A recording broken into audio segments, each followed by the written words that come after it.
Alright, we are back. I want to watch this video. EverQuest Legends, and I regret to inform you, the new version of EverQuest is addicting. Like, I put way too much time into it. It made my job suffer. That's where we're at with this.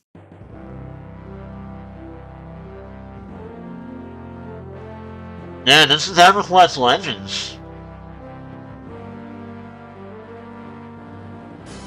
And I'll tell you, it looks very promising.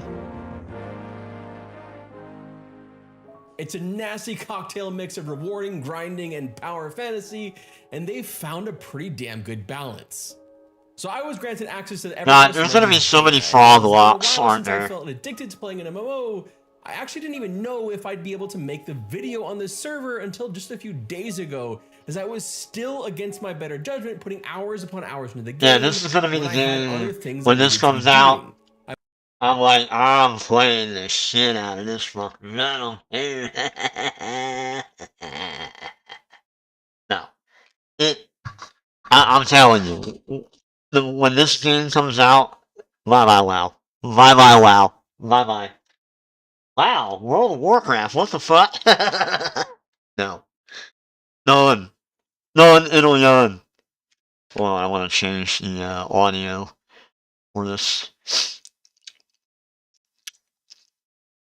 Where is Bluetooth?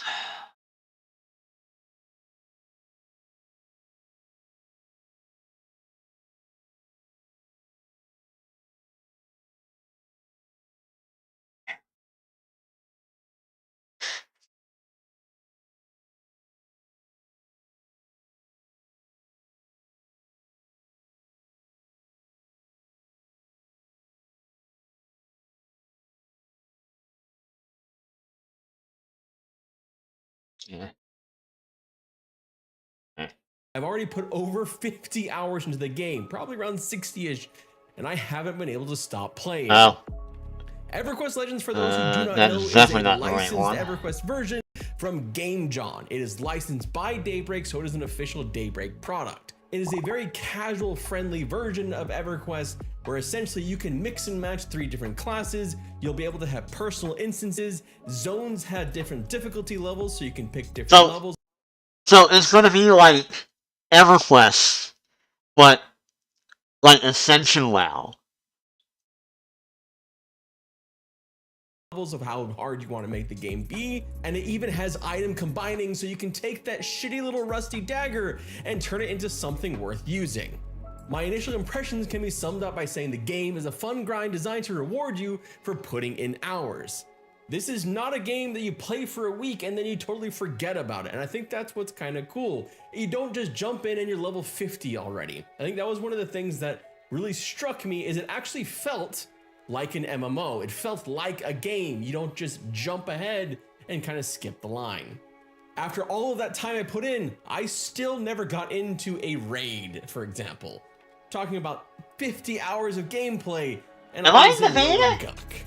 Hold on, man. There's a beta going on. I'm like, am I in the beta? There's actually a pull for another grind in this, the item grind, itemization. Every item in the game can be combined together to get up to level 10 of that item, with each level taking more I need to find out now, because I'm like, I don't like. For example, it's 2 to get to +1, and then it's 32 to get to +6. There's basically 2 different ways to level up your item. Either you get another version of the exact same item with whatever plus on it, and it counts as many pluses as that is. So +4 is worth more than the +1, or there are little motes that you can get that are basically little freebie things that you can use to upgrade, although they're pretty rare above the level 1, so they're not hugely crazy to get, but they are another way to do it without having to grind the exact same item over and over again, and you get them just randomly through the game, killing anything, killing NPCs, non-named NPCs. The items themselves get stronger than what they were. Weapons get higher damage, items get better of the same stats that they already had. For example, an 8 AC, 9 Dexterity Dervish Cutthroat Ring. Why the hell not? With higher ranks of items, you can also remove their focus and add it to other items. For example, here you see my studded leather collar has the black alloy medallion focus on it because I leveled both up high enough to do so. Or this Torben's mystical eye patch someone else had with multiple exaltations on it from different masks. Itemization is more wide open as well, given that you have 3 classes, so you can mix and match, creating new possibilities, like a dual-wielding Shadow Knight, castle, and a tank. There's a lot of theory crafting and class building that's going to go into the game, especially when you also add in that they get some pretty powerful AAs. And this is all just in Classic. Once you get into further expansions, which this game does plan to do eventually, like Knark, Velius, maybe further than that, well, it's gonna get even crazier. But all of this power, all of this new player power is immensely helpful as you try the different difficulty settings for zones, which go from 0 difficulty all the way up to +4, which results in increased loot rewards and increased experience. Though there's definitely diminishing returns on the experience because everything is, well, harder and takes longer to kill. So that plus 20% or so for going up a difficulty, it's not really gonna make that big a difference in the experience. But the itemization is where you see a huge benefit of going into the higher difficulties.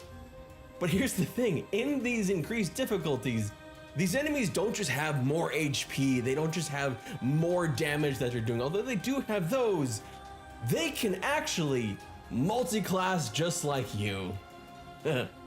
It's brain-breaking at first, I won't lie, because when you see stuff that really shouldn't go that way, classes that are not supposed to be on that type of mob, it kind of messes with you a little bit. Like, have you ever seen a snake with a pet? Okay. So, yeah. What? Fuck. What? Well, now you have. So that's a thing that happens. There are other little quality of life things throughout the game that have been added, some small and some big. For example, Gather Party is a game-wide call of the hero, but it works at least right now on a 6-hour cooldown to maintain some of the size of the world, but it still lets you join your friends or strangers for raids or groups. Which, speaking of, yes, raiding and grouping is beneficial. Not only do you get much stronger, but loot itself is personal. Likely using the same personal loot that will be coming to the second progression server for the official EverQuest later this year. So joining a raid, you're going to be getting your own loot, and so is everyone else. Same with groups in a contested area, which most of the world is right now, although they have started during beta to introduce personal instances for some raid zones. This encourages grouping in a solo experience, especially with your friends. The groups I did get to do were great, and I actually had more fun doing those than really solo, even though the vast majority of my time was solo. They also have a nifty feature to sell your items directly from the loot window or store them if you want to. But even with this, you'll likely still end up with full bags regardless, given all that item combining. That sucks. Well, I wasn't invited to the video. So you can just grind and level up. But it's nice to be able to just sell all the trash you don't need. Disciplines and spells that are necessary at early levels, like really early levels, you'll get just by leveling up. It's not going to be all the spells of those levels, and eventually this does stop and you'll need to go find spells yourself, which can be a bit time consuming with 3 different classes. For example, a druid and necromancer are not exactly close together when getting spells, at least at this point of the game. We don't have POK. There are some AAs that are unique and really quality of life friendly, like one called Quick Buff, which casts all of your memorized buffs at the same time.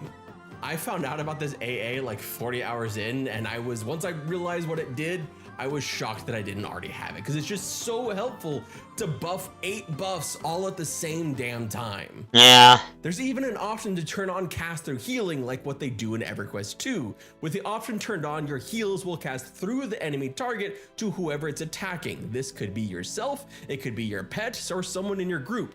No more need to stop attacking and retarget yourself to heal. I don't know about you, but when I played, I liked classes like the Necromancer and the Shadow Knight just because I didn't have to do that shit. Paladins sounded cool and everything, if a little bit too kind and nice, but they had to stop and target themselves to heal, and it felt very inefficient. That's not the problem here anymore. They've managed to create a version of EverQuest that will reward you whether you play solo or as a group, and while balancing I'm sure will be a constant struggle for EverQuest Legends. After all, during the beta, for example, pets seemed to be a weak spot, dying very quickly, and melee DPS outdid caster DPS in most places, given that melee had different stances that were very powerful, like doubling your melee damage or quadrupling your outgoing skills, which, for example, Berserker Frenzy and Monk Flying Kick was pretty crazy DPS for that.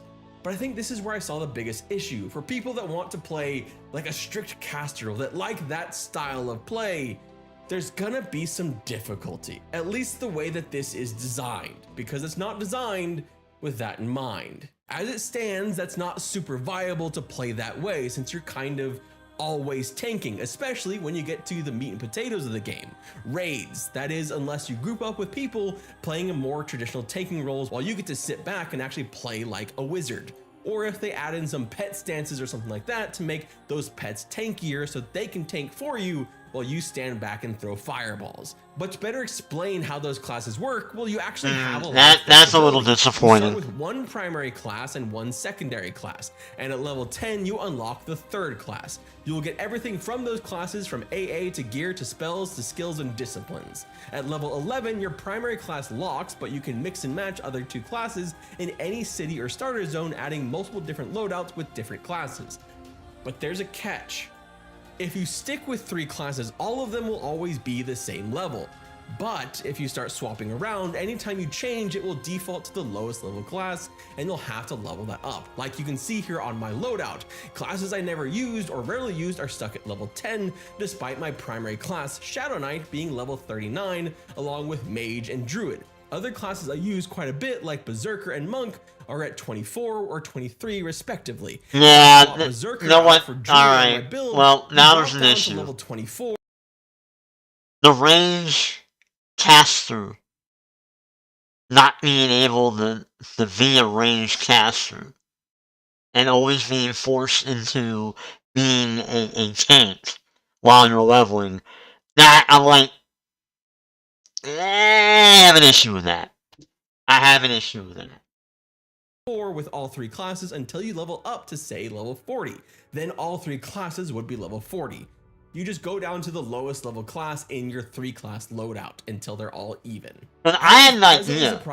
I had an idea, like, before he mentioned this, I was like, oh man, I could probably do, like, the equivalent of what a World of Warcraft,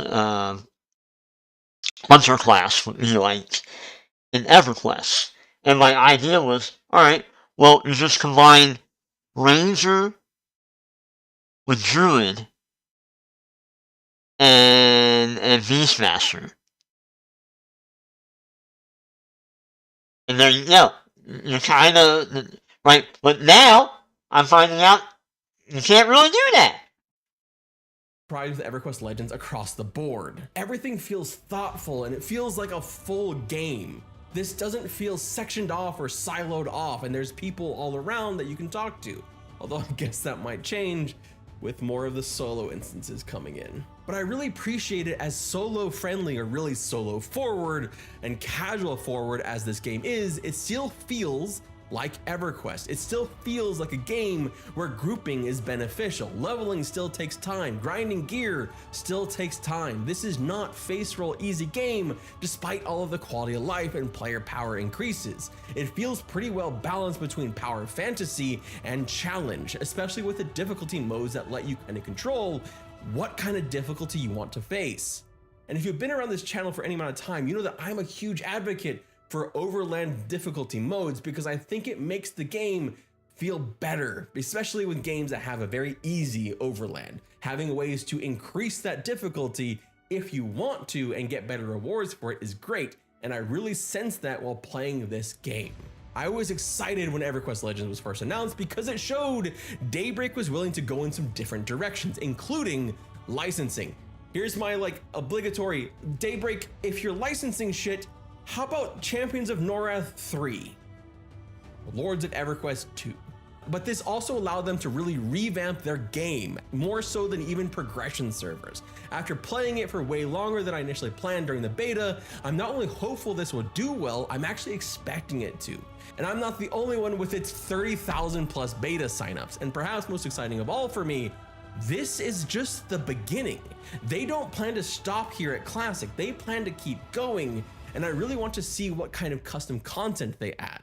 Like, they already have Kara and Froglocks as playable races, and playing Froglocks was fun, although I sadly couldn't create a Kara. What I really want to see is actual custom NPCs and zones. Time will tell if we get something like that, or if the leash on this server is You too mean tight. to tell me you want a Classic Plus EverQuest?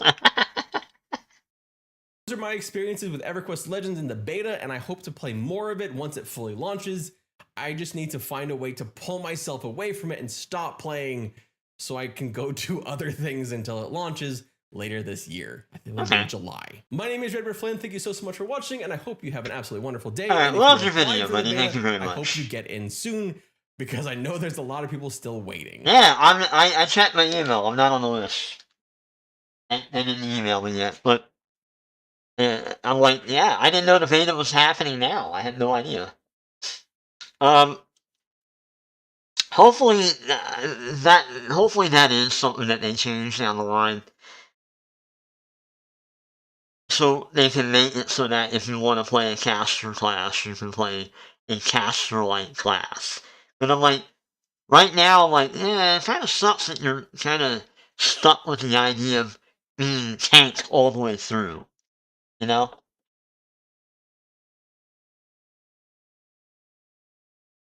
That would be like the only thing that turns me off to it right now.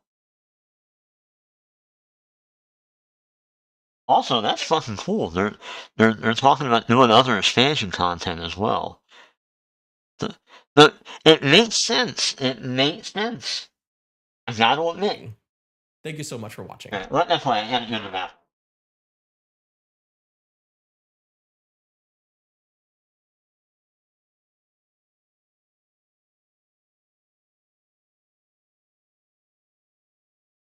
Do you guys remember Project Veritas and James O'Keefe? If you don't, they're basically like the right-wing attempt to have a Michael Moore, basically. They do this like, rogue, on-the-ground, semi-pseudo journalism. And in the past, they've gone after, liberals and leftists and Democrats, and they try to, muck up scandals. Sometimes they make shit up. I mean, I think he literally went to prison for fraud, if I remember correctly. Or at least he was charged with fraud. But now these guys are disillusioned with MAGA. And so they've turned their guns, metaphorically speaking, of course, on Trump and on the regime. And man, are they able to get some juicy, juicy leaks. So let's start with this one here. Leaked video of Trump White House budget analyst. Now you have Trump regime insiders who are sounding the alarm, and they are saying in no uncertain terms, listen, bro, he's got to go ski. He's got to go. I mean, he's just not, he can't do it. He can't do it. He's not all there. He's not okay. And people need to wake up to that fact. Here we go. Another White House official, who according to Maxim Lott, could be entrusted to make budget decisions on the Trump administration's behalf, openly declares, quote, "We've got to get rid of Trump." We have to get rid of Trump. Seriously. He's a mess. He's fucking enough for everybody. Everybody. We gotta get rid of him.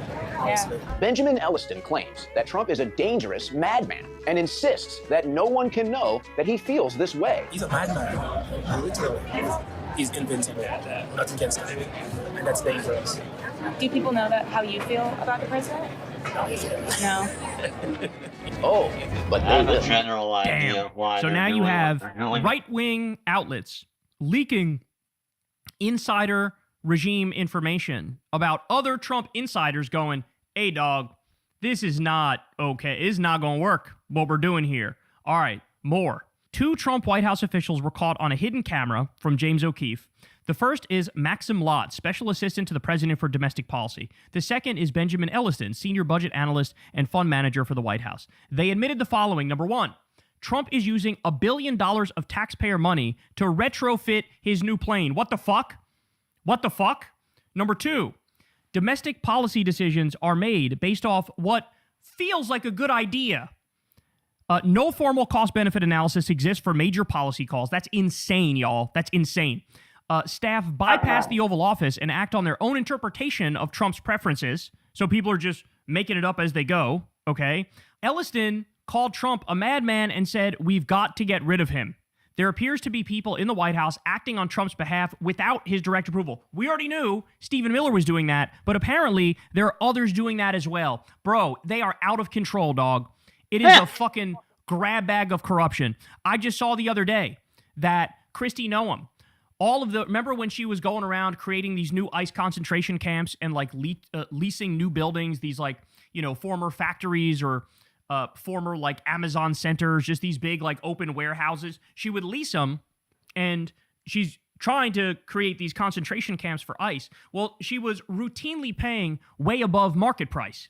And come to find out, the reason is because they're fucking skimming off the top, right? In the same way that she did that big ad campaign, the anti-immigrant ad campaign, and they took like a tremendous amount of government money for it. They're fucking pocketing that shit. They were also shaking down the EPA for some project. Like, and it's not just them, and my guess is, my speculation around Kristi Noem is she wasn't giving Trump his cut, like the mafia boss that he is.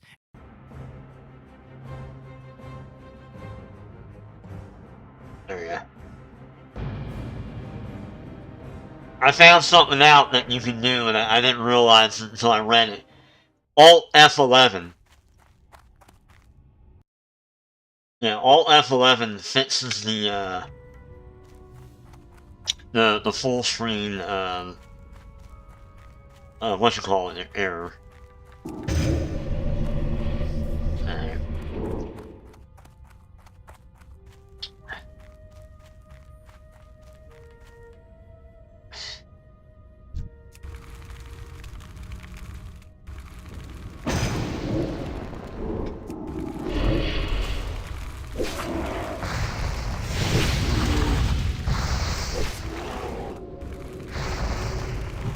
Why is that?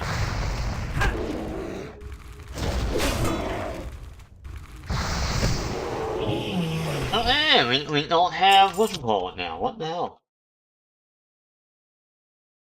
Oh, it's doing the same shit that it did on whatchamacallit. God damn.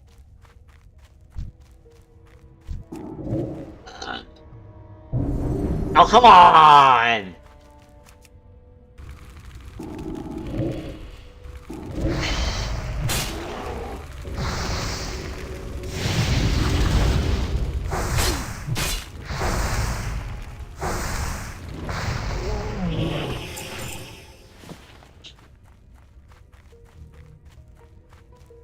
You know what I was thinking also? I'm like, I know why Daybreak is doing what they're doing now with EverQuest, and it makes a lot of sense. It makes a total lot of sense. So let's just say, right now, EverQuest has, I don't even know how much they have. Let me see. What do they have?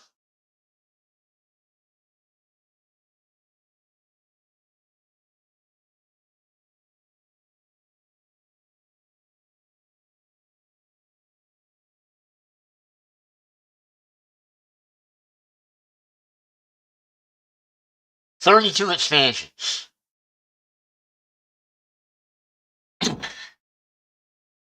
That is an insane number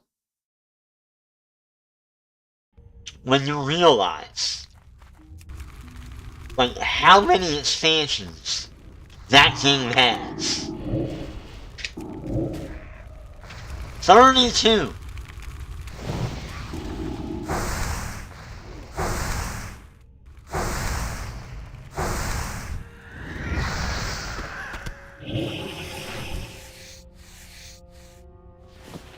Now, to be fair here, alright, that's not like 32 years or whatever. They got the 32 because, I think at least the first 5 or 6 expansions were like 2 expansions per year. Or close to it.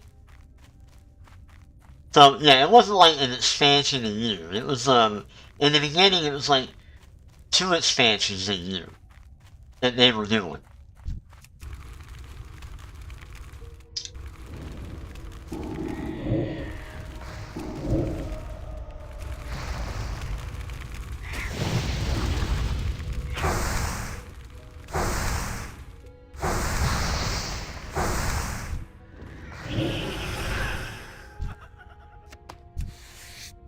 So now, like, you might be like, oh, well, what the hell? How does that equal 32?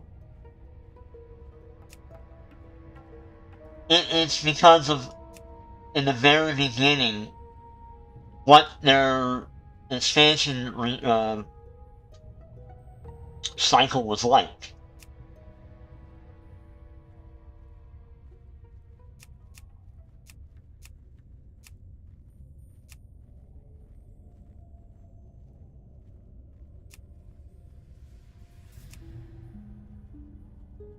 I'm trying to find the, what's it called?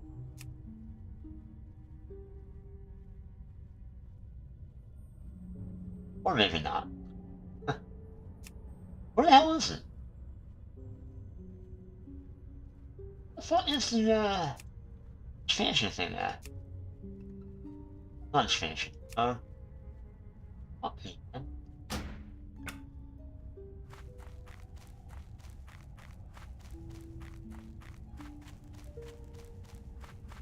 So, the reason why I say that I understand now why Favorite Games is doing what they're doing with EverQuest is because they have all this content, right? And only a small percentage of people have probably even seen that content. Myself included in this. I have up to the 22nd expansion, I think, on my EverQuest account.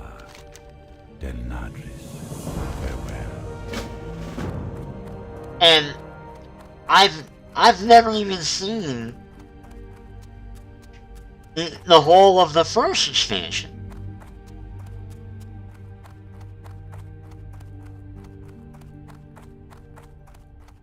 So they're making this casual friendly version of the game, and I'm like, it makes sense. It makes a lot of sense. I know a lot of the old timers don't like it, but I'm like, dude, you guys have been around playing this shit since 1999. There are people like me who didn't really jump into the game until 2002. And even then, it was like, I can't play this shit. It was not a movie-friendly game.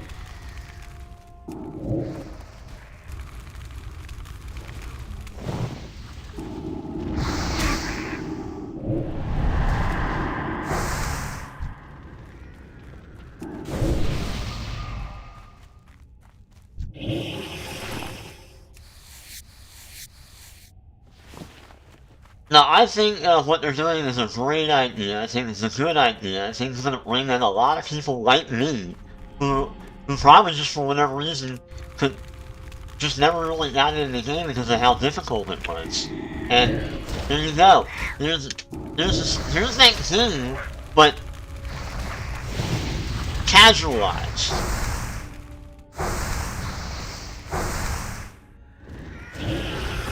But at the same time, like the dude was saying in that video, they made it beneficial for pairing up with people as well.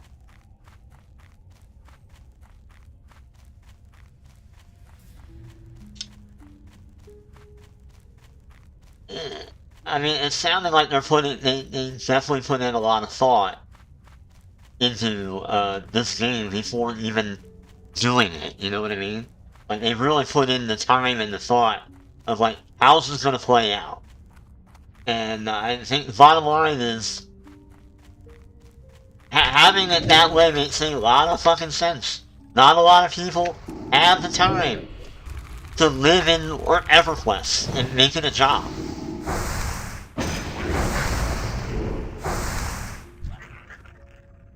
Now maybe you're an old EverQuest player, and you're like, oh, I'd love to return to it, but like I just can't do that now. I got a wife and kid, you know, like whatever. Or you know, I think it's a great idea.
By the ring in the purple dude.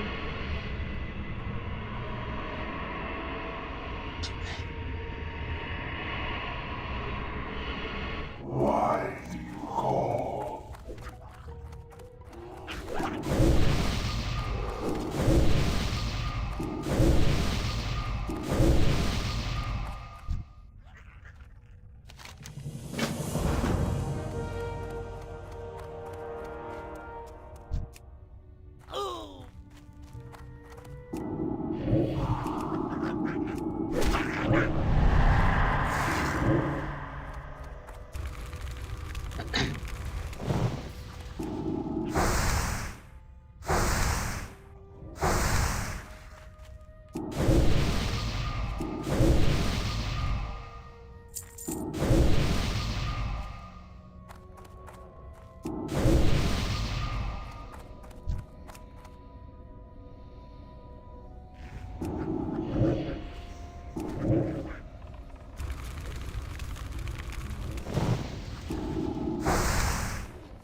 Little bastards are not dropping the rings, man.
Damn, that one of them dropped a ring yet.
Unwell.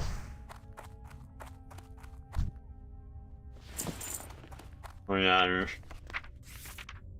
live chat and yeah, I mean those video. Those video.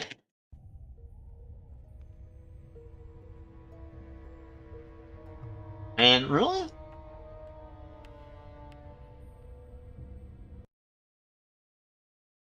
Downside this is that I have no way of opening up the window.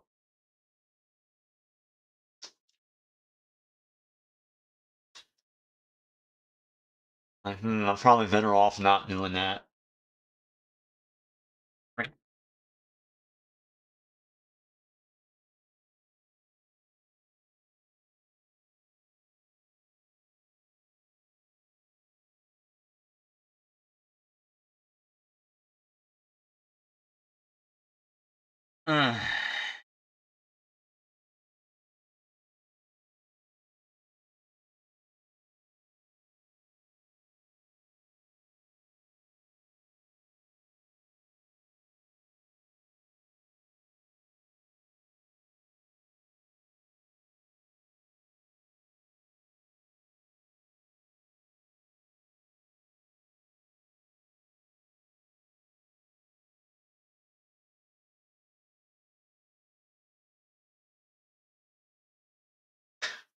Boy, they're farming the fuck out of class.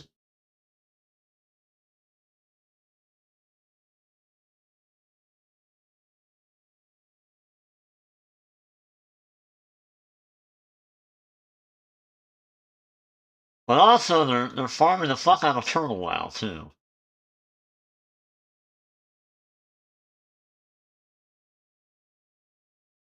I want to watch this.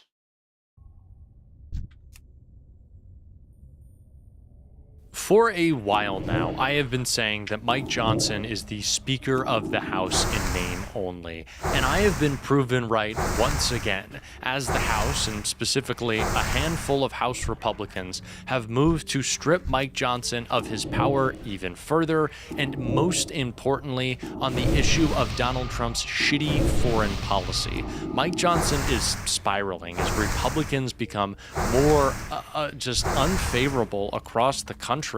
Their polls dipping, their caucus out of control. We are going to get into it all, how Mike Johnson continues to lose power and how Donald Trump's latest corruption scheme is only going to make it worse. But I want to start with Mike Johnson confronting that reality on Fox of all places before we get to him being confronted by Republicans who are making him even weaker. I want to start with Mike having to deal with this polling. Up to not great news today when it comes to inflation, up at 3.8%, highest since 2023. So for a 40% spike in terms of food prices, grocery prices, core inflation, those numbers are up. Mostly has to do with energy. It can't be the great surprise, but certainly not good news. Not good news, and real families are feeling that, and we're keenly aware of it, very sensitive to it here in Congress. We put together all the pro-growth policies in the big, beautiful bill, the Working Families Tax Cuts, to allow the U.S. economy to take off like a rocket. And we were doing that prior to the conflict in Iran. So now we've got to settle that out. The Strait of Hormuz is the big wild card here.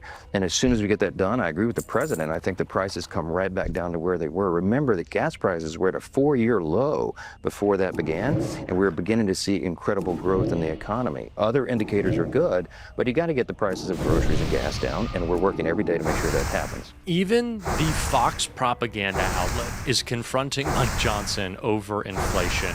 You know it has gotten bad because numbers don't lie, no matter how much Mike Johnson wants to. Donald Trump said on day one, inflation was going to be non-existent, the price of gas was going to be zero. And not only was that a lie, it was never really an actual campaign promise. Donald Trump didn't campaign. Donald Trump just tried to stay out of prison.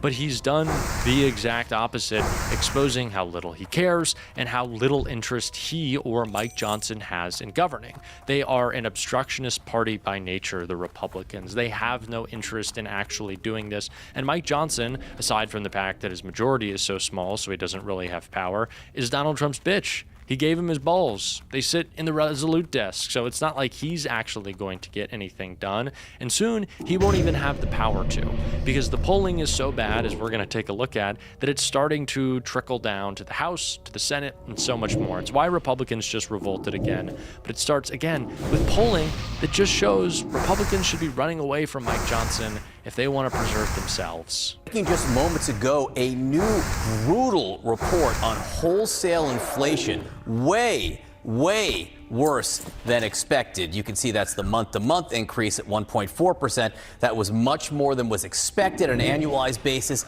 It's at 6%. Jeez. This after consumer inflation just surged to the highest level in 3 years, with us now CNN chief data analyst Harry Etten. So we've been talking about inflation. We've been talking about the president's approval on it, which is not good. Our new poll shows that people are very unhappy with the economy, with inflation, with his handling of inflation. On a historical perspective, though, how much don't they like how he's handling inflation? These are the ugliest numbers I have ever seen on inflation. And it's not just one poll, Johnny Berman. It's many polls. Just take a look here. President's net approval on inflation. The 5 worst polls ever for any president. They all belong to Donald John Trump, and they have all occurred in the last month. The CNN poll, one. It's like, yeah, he's at the lowest numbers ever when he's still in power. Now what? Don't just sit there and tell me how the fucking numbers are.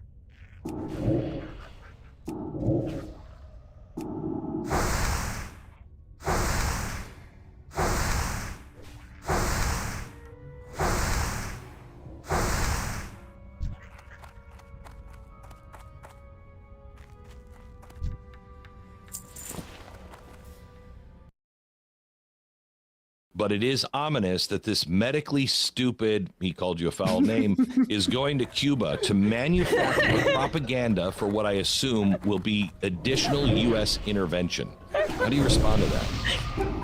Well, he's the same person who went to Cuba with Ilhan Omar's daughter to promote Somali. Sorry, what was that? So Nick Shirley is the journalist of our generation. I mean, he's up for the Pulitzer, right? He's the smartest conservative journalist. He's the face of independent journalism. Independent. Just say it really loud and in bold letters, and it doesn't need to mean that you're actually independent. You could actually be being paid by numerous right-wing oligarchs or groups that are trying to stoke racial tension in Minnesota. Benevolent billionaires. Yeah, but you're independent because there's no oversight and there's no refs. So just call yourself independent, like a lot of independent media seems to be doing these days. By the way, join themajorityreport.com. We are independent. I'm not saying, aren't you guys fucking going on? Aren't they fucking panties in the independent because, media? He's being called stupid. Well, so Nick went to Cuba and his son said some things about him, which people can adjudicate for themselves. Glenn Beck is going to repeat them here. And Glenn Beck is bringing these comments to Nick Shirley's attention. Yeah, well, I think Cuba's had 60 years to figure something out. And for 60 years, they've been underneath this communist regime and they haven't figured it out. I wonder how long it would take for me or you to figure something out if we've been facing the same problem for 6 years. Hold on. Yeah, buddy, thin ice. I could fix Cuba in 1 week. I could fix them in 1 week. I think it might take a lot of people a different amount of time to figure something out than Nick Shirley. Nick Shirley might need some extra time. I don't think Nick Shirley could figure out which is the closet and which is the door behind him. Yeah. And they're literally 90 miles away from the United States, and they've decided to be our enemy for so long. And now the United States being offering support, it looks like it's rejected that support. Yeah, it's all Shut up. You don't even know your history, kid. So, I don't know if you know who, I'm sure you do, Hassan Piker is. But he responded to you and says, I obviously don't believe this even a little bit. This is your last post. Is Glenn Beck a Hare went to Krishna? Cuba to... I was about to say, he's dressed, he is missing the red scarf, but he's dressed like Trump as a doctor, healing everybody. Oh. He really looks like a cult member. I mean, or just a part of the Righteous Gemstones cast. He's getting baptized as an adult. Believe this even a little bit. This is your last. But he responded to you and says, I obviously don't believe this even a little bit. This is your last post. You know, that went He's getting ready for the rapture. Humanitarian crisis. Blah, blah, Those blah. are his I rapture don't even buy posts. this a little bit, but it is ominous that this medically stupid, he called you a foul name, is going to Cuba to manufacture propaganda for what I assume will be additional U.S. intervention. How do you respond to that? Well, he's the same person who went to Cuba with Ilhan Omar's You're only daughter making fun of to me. promote how it was taking communism inside of Somali. Cuba. Sorry, what was that? He went with Somali. Remember, I hate those. I hate those people. Daughter to promote how it was taking communism inside of Cuba. Ah. So he actually went on a paid trip from an organization to go Holy to Cuba. shit, he's getting, Yeah, like, he saw what how I the saw fuck, with my man? own 2 eyes, and he thought it's still a good idea. He's not to doing promote what I'm doing. communism What inside the of country, fuck, letting man? letting the children Really? starve, People fucking- letting people go without internet. They don't even have access to I got the freedom of internet. speech inside his country, yet he still wants to promote that. And so he's going to call me stupid. Meanwhile, he's Not seeing yet, what he I'm called seeing. me stupid. I'm seeing people suffer. I'm seeing a civilization that is depressed, has no hope left in their eyes. Can and yet you he's still advocating for can more you of not that. have you ever have yeah. have that's him. Take that, Hassan.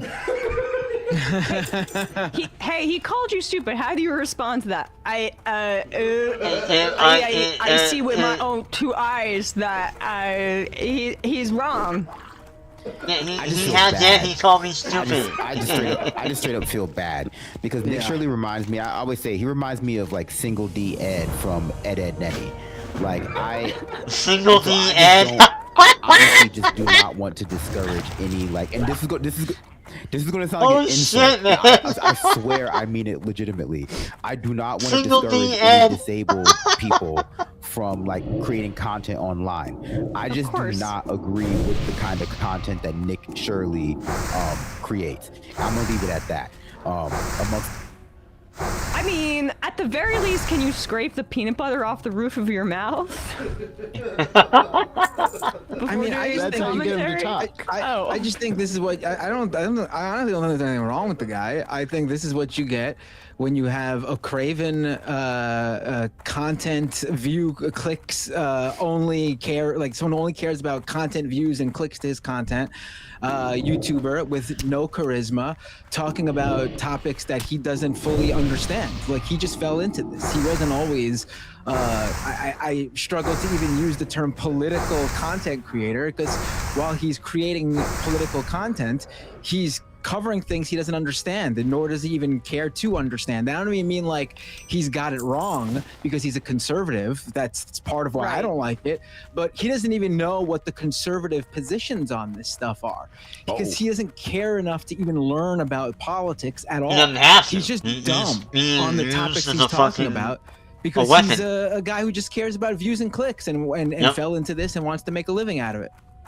Okay, so that reminds me, actually, he's also beefing with Candace Owens. So I got all the Is drama. So like he's beefing with Candace Owens, and Candace Owens is like fed jacketing him and trying to imply, I'm not trying to say in a legally actionable way, that he's like a CIA plant, that he might only be pretending to be like that, and that like he was sent as like a deep state asset to Cuba to destabilize the regime. He's like that's why he Shawshank was there Redemption? at the same time that people were saying they were engaging in some kind of like spying operation.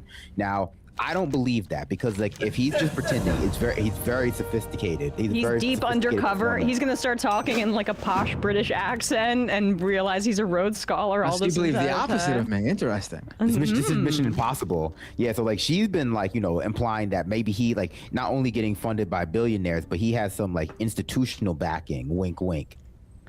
They don't even have access to free speech in this country. I kind of slipped into Elon Musk there, but He's Kaiser Soze-ing. how do you have access to free speech? It's not, You know it's you not have a access to commodity the or a internet. service, my guy. You get this. They don't need to log in to get their access to the free speech portion of their day. I mean, like, listen, look at how he just uses like the buzzwords of like, he didn't say like, civil society in Cuba or something like that. He said civilization in Cuba. It's like, right, because he overhears like Elon Musk and all his right-wing heroes saying the word civilization all the time. And so he goes, I'm going to use that too, because he doesn't know what he's talking about. He's an idiot. I saw communism with my own two eyes. My mom said communism I got bad. one eye, two eye, two ear, nose, mouth, head, Also, he shoulders, God. knees, and toes. He used the word, he described civilization in Cuba as depressed, thinking like mental state depressed. It's so depressed over Civilization, here. so sad. Honestly, Remember how everybody was sad in the 30s? And now they're sad like that in Cuba. irrespective of like whatever's going on with Nick Shirley, like there's always been an appetite in the West for this kind of like shallow ethnographic work. Like even going back to like the early days of colonialism, like you just send a guy to a place and he goes and he like tells you that like everyone there has like a face on their stomach, and then that justifies like invading there, or something like that. It's like some version of that, and we do that Gulliver's Travels, domestically. Yeah, we do that domestically. We've done that historically to like Africa, to like the Caribbean, to parts of Asia. Bro, And take a so, look like, at this. there's like an unbroken history of that kind of thing being like very popular. These kinds of like shallow ethnographic works, these like shallow journalistic pieces where you just like send some guy there who's like going to ask kind of like dumb questions and like kind of have a curated, if not entirely curated, experience, a semi-curated. I would like some investigative journalism Oh, from Nick it's Shirley all- it's all went down here. into whether or not his parents are cousins. Bro. Well, he's the same person who went to Cuba with Ilhan Omar's daughter to promote. Yeah, he all went this there with his daughter, communism inside of and he's Cuba. sad. He went there with actually his know what he daughter. was trying to say there. Like, No, I'm very I have no idea. He thought, oh, Somali, that's how I get paid. Ilhan Omar, black daughter. There you go. Oh, it was communism inside of Cuba. Cuba communism, yeah, that's it.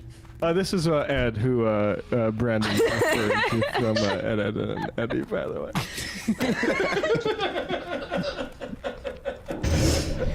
It's uncanny to me. You should play a clip. You should like play a clip when he like says something. It would. Can you play a clip? Yeah, well, I'll read some IMs as you tee it up.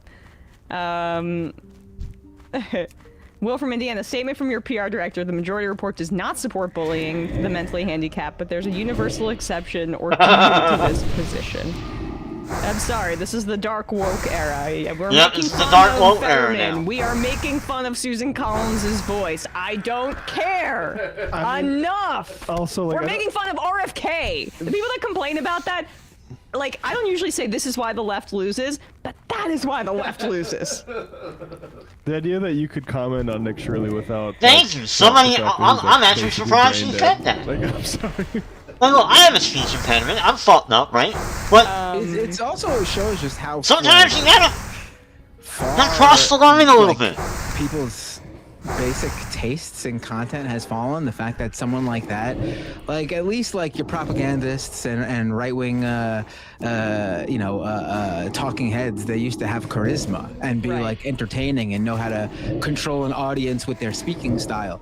This moron just goes out there and millions of people share his stuff because he's just giving them exactly what they want in terms of like, liberals bad, Democrats bad. It's ridiculous. Oh yeah.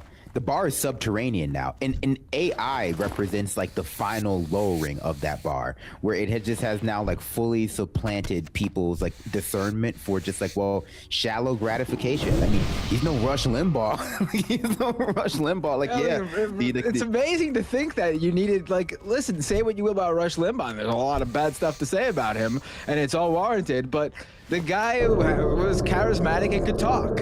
Like, imagine, like, this is all you had to be as a Nick Sherlin. Like, Rush All you have to be now, unbelievable. Jesse Lee Peterson.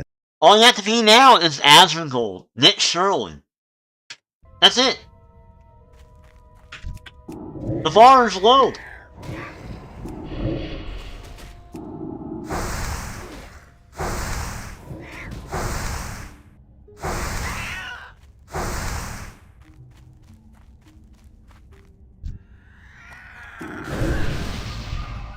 Give me your meat, bitch!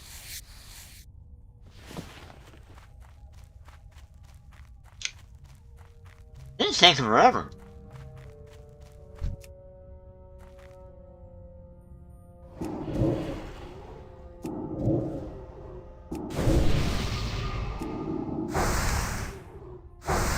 It doesn't matter, we're getting to 70. That is the goal. The goal... That's the goal now. What's the goal? What level are you trying to get to? Why are you playing this? That's the goal now.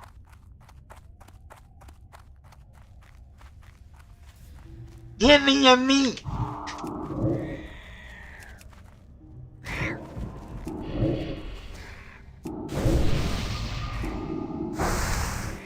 Give me that succulent bird meat now!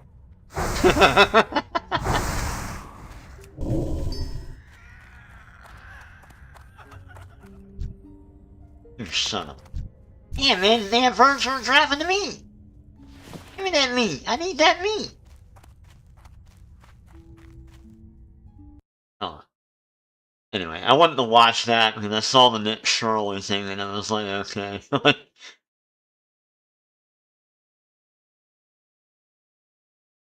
I'm like, what are they saying about Nick Shirley now?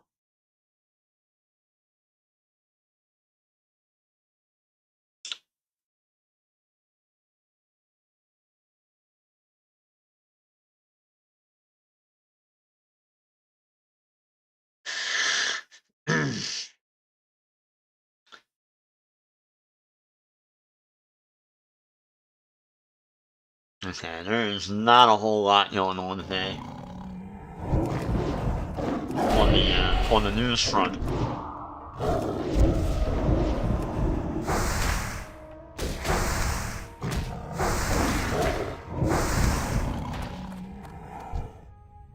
Right now, it just seems to be the typical lip slop.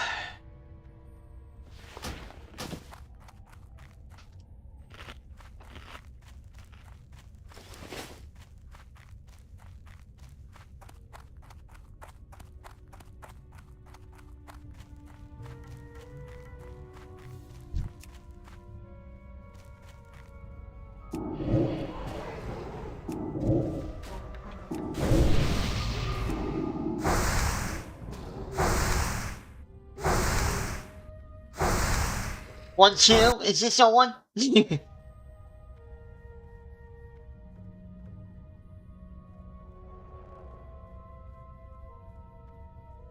this one.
Hey, jeez.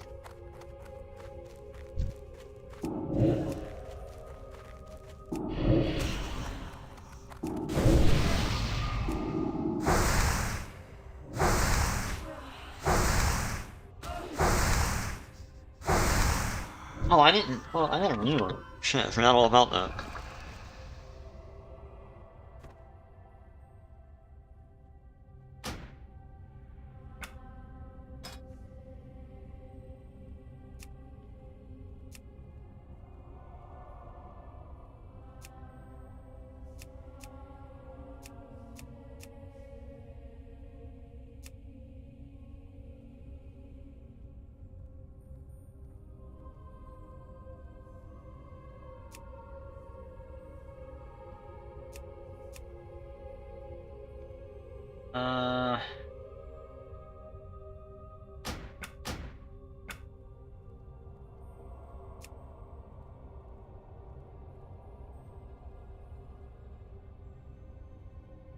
Oh, yes.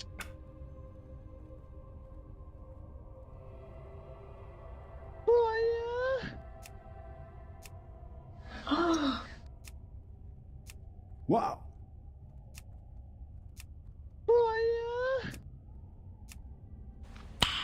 Nice. Oh, ich kann kotzen! I not like that add-on. I'm getting rid of that. That's not the one. That's not the fucking add-on. Oh, we got a fucking asshole taking all the enemies. Sorry.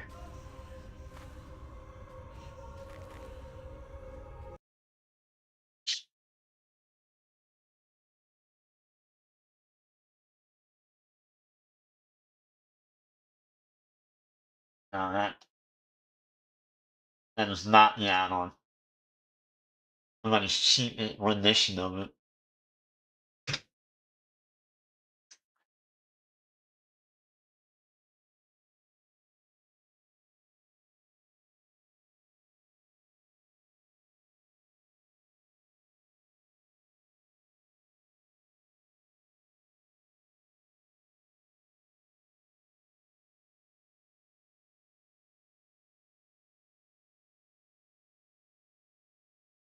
Like, that's not it either. What the hell is Scoops?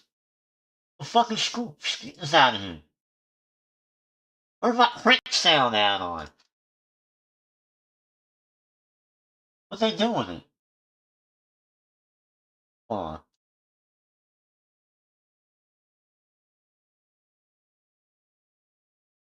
Where the hell's that one, the fucking Michael Jackson crit?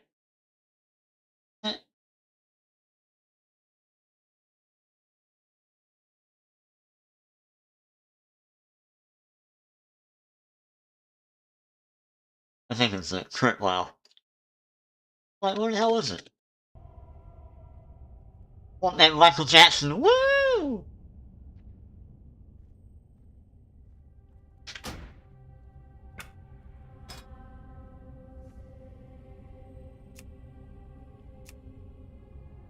There it is. Found it. Yeah.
Asshole.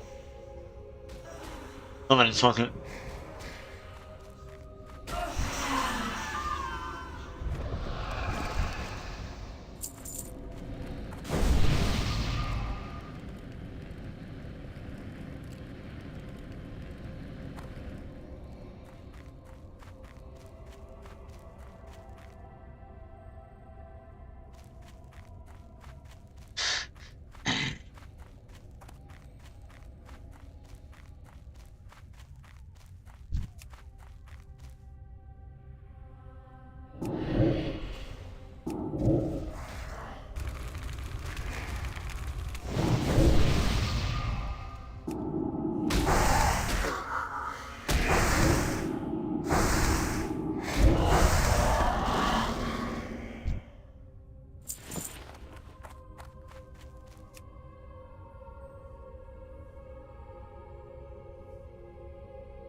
We had to kill that whatchamacallit lady. Ghost lady.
How may I help?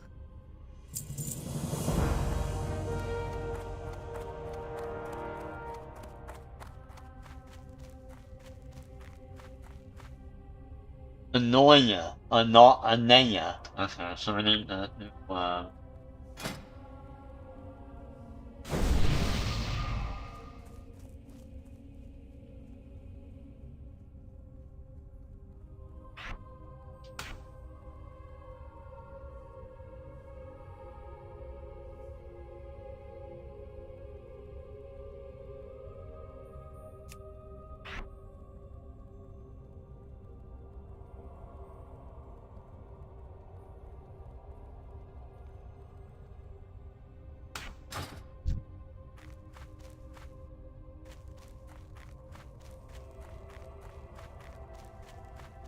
yeah, someone already killed it.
Yeah, it makes it more visual.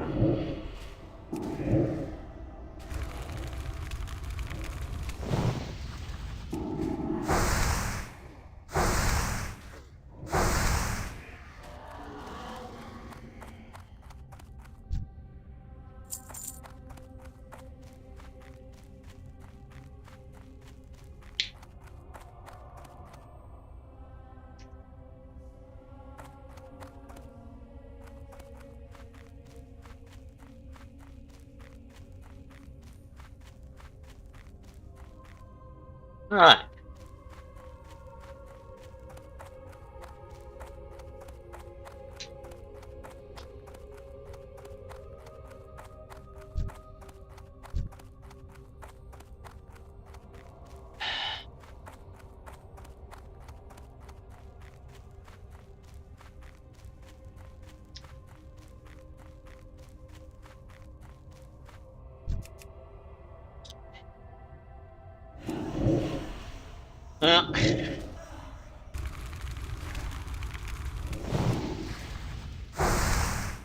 Now, I have to wonder, like, if when Blizzard was designing all these quests, if the way they designed it,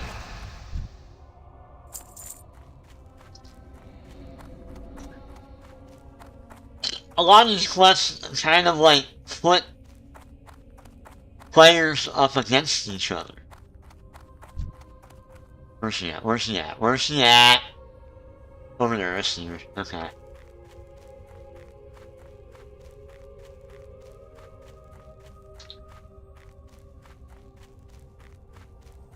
You. There she is. I'm getting her now. Come here.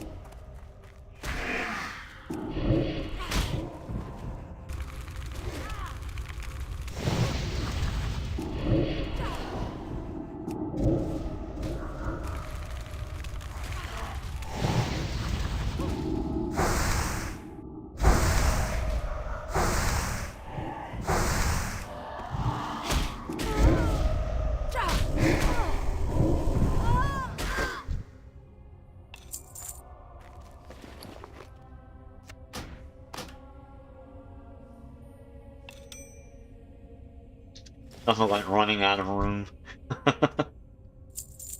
Oh, now that's two. Oh, man. Well, one of these gotta go, it's gotta be you.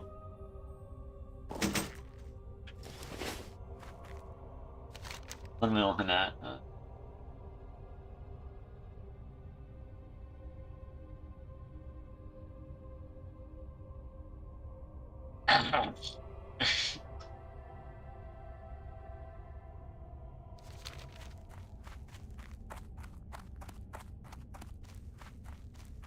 Alright, that makes everything even now. Well, almost, anyway.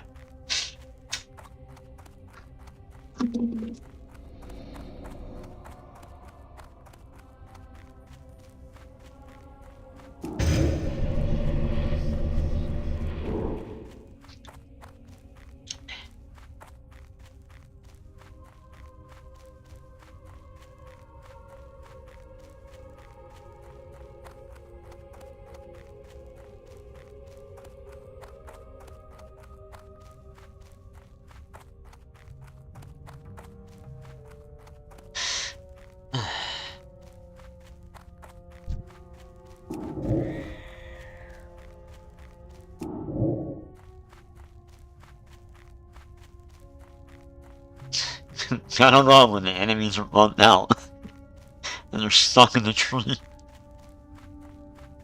Oh,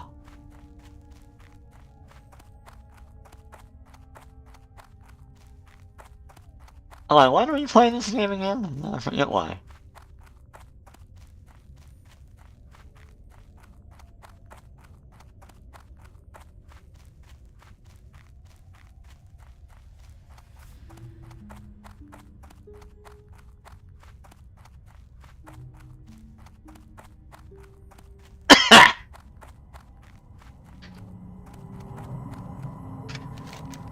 Okay, that's that.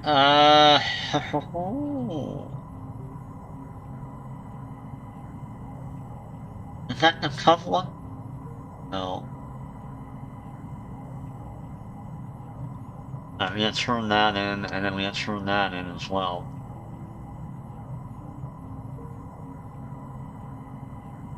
Oh, actually,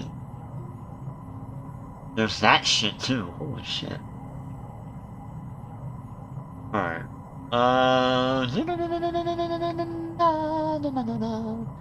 What level am I? 16?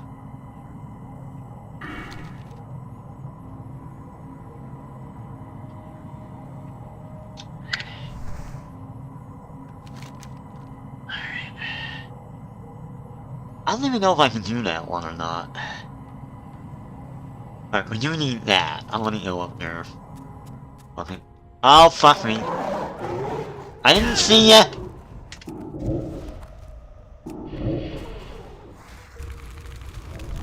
I got it, you fucking nitwit!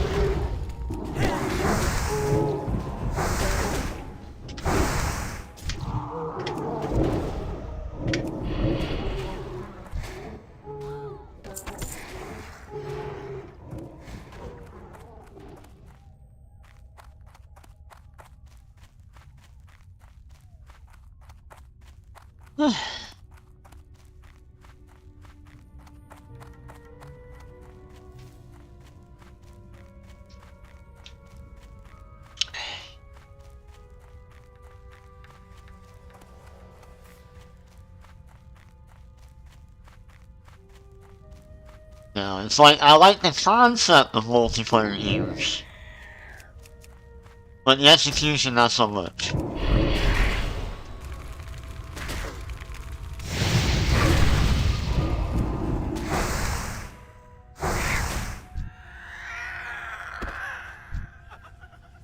Hey, man, these fucking birds don't want to give up their meat.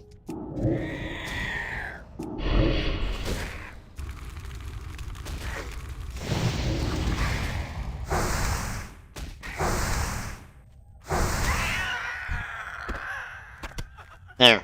Done. Oh, got all the dots off the wall. That's good.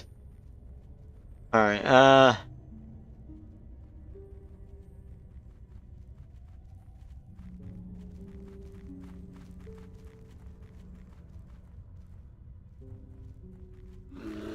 come on, man. I'm just wondering what the hell, man?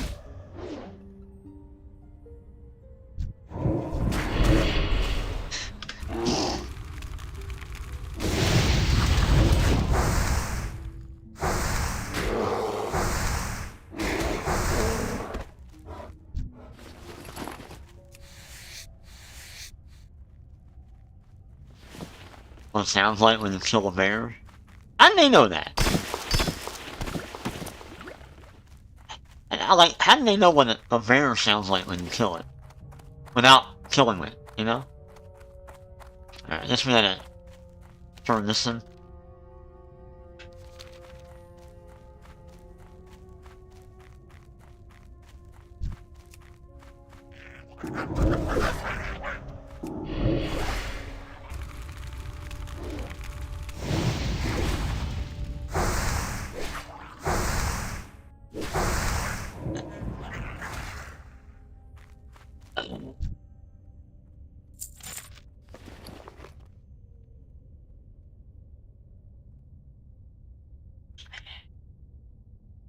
Not even worth it. Not even worth it. There. Why can't I put a, I can't use scrolls on my pets now?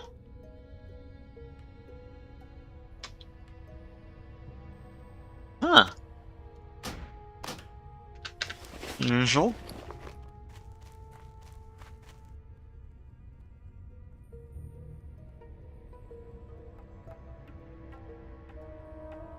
Yeah, well, let me do it.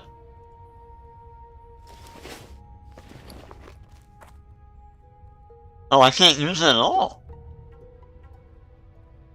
Why? I can't even use it on myself. What the hell is going on?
Alright, well, we got an upgrade.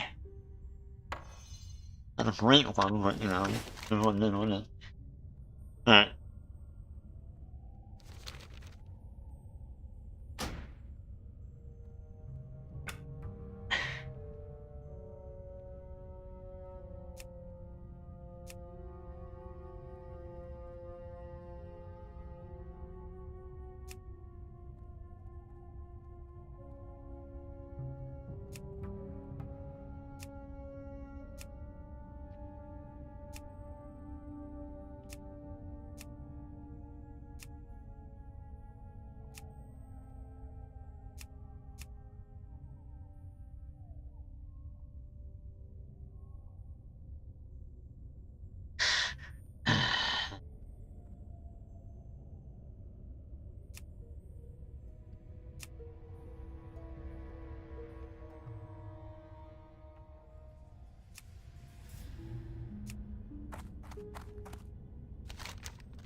Oh, fuck you!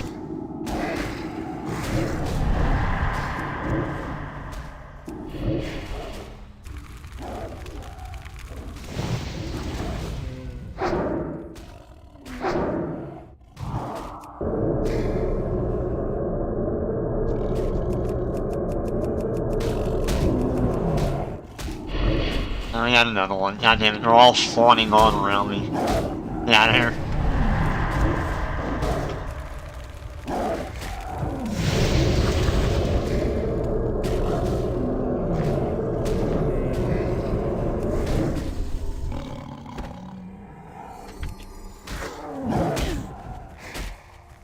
Get him off me!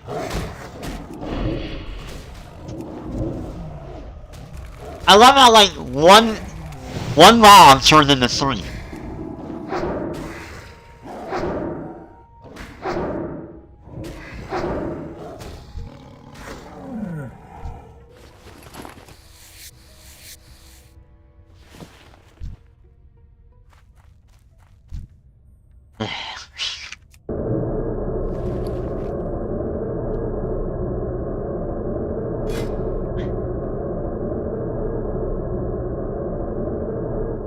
Of course I can't. Of course I don't have any fucking... God damn it. I can't cook any of these. Alright, whatever.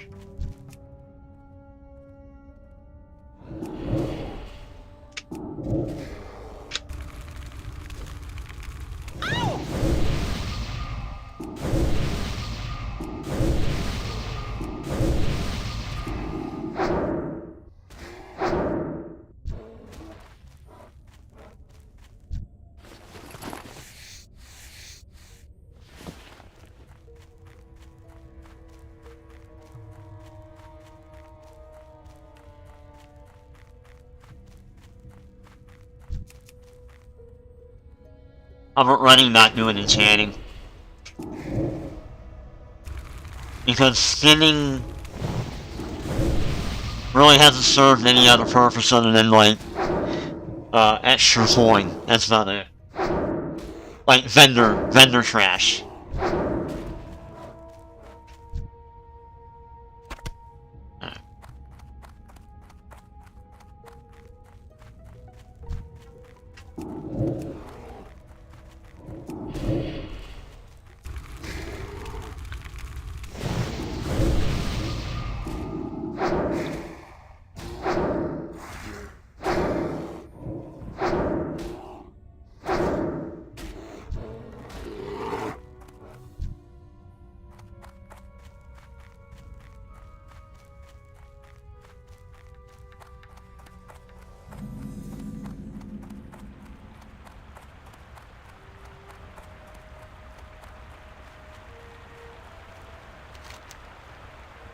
Alright, there's this dude here, but we're not quite ready to do that quest yet. Alright, so I can do this and do that.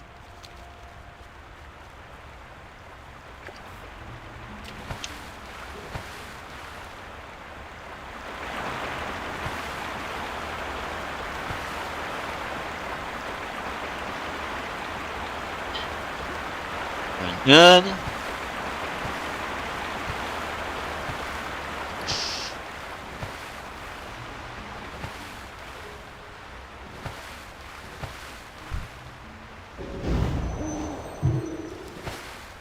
Huh. Well now I found out what the hell was causing that, at least. It was the UI.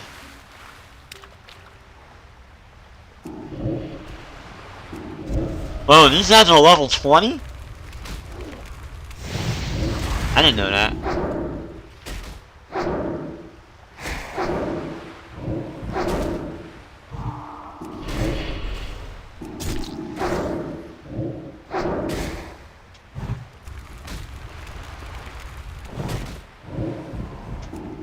Oh god, these guys are like 4 levels above me.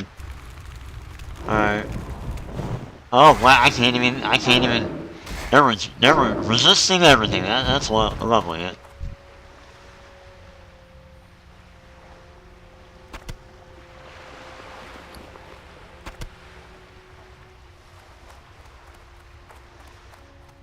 Don't know if they're,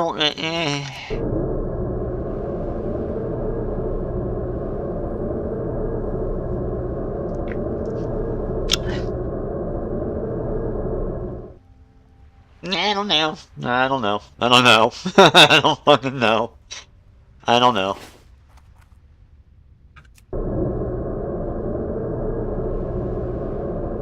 They're like 3 to 4 levels above me. That might pose, yeah, that might be an issue. Alright. So what else can I do here? I can do the buzz fox eye thing. Probably easy to do. And then, oh, yeah, there's that too.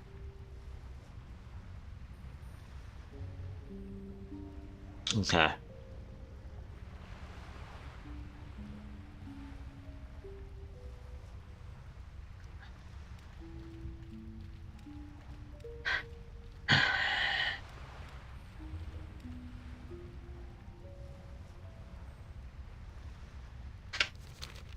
I'll rush it. Fuck it.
Suck it, bitch! There we go. There we go.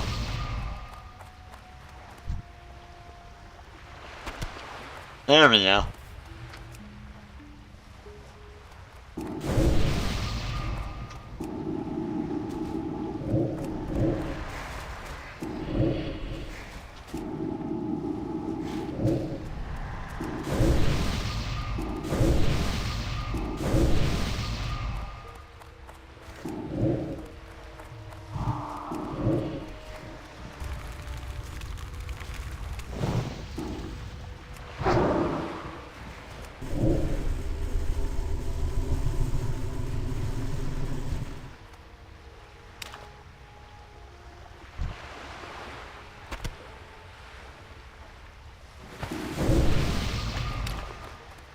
Yeah, I realized that the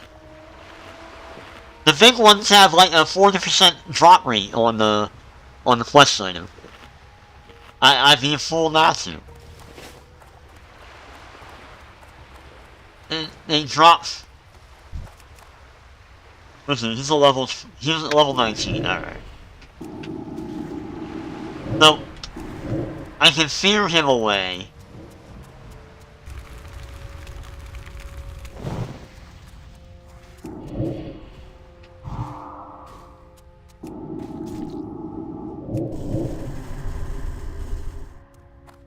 The only problem about fearing them is like they run away and it makes it kind of difficult doing that, but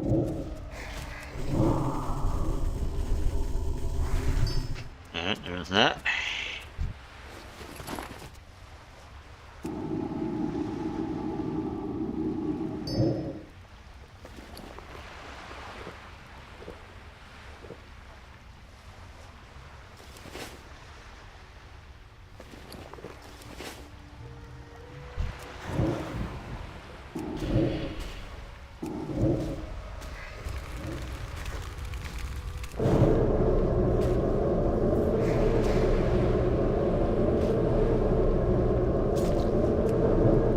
Oh, you don't like me healing my pet? Get out of here.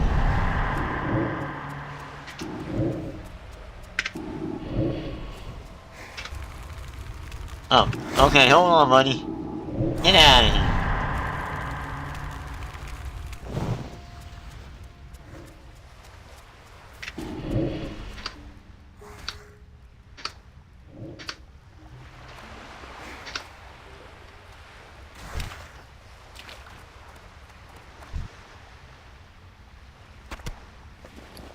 No, look at that.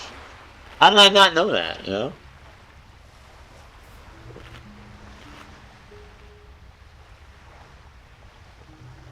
I'm trying to efficiently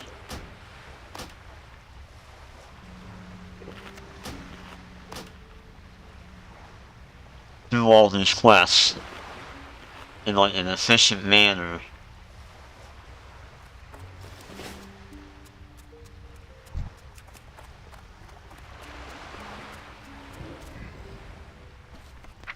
Do I not have? Yeah, I have that.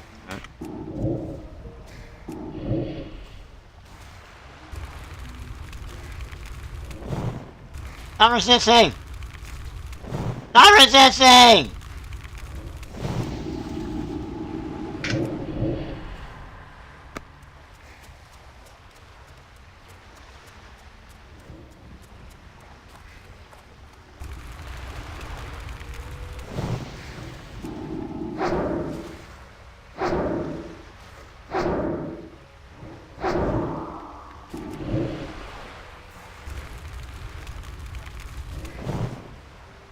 Damn, I hate when they do that.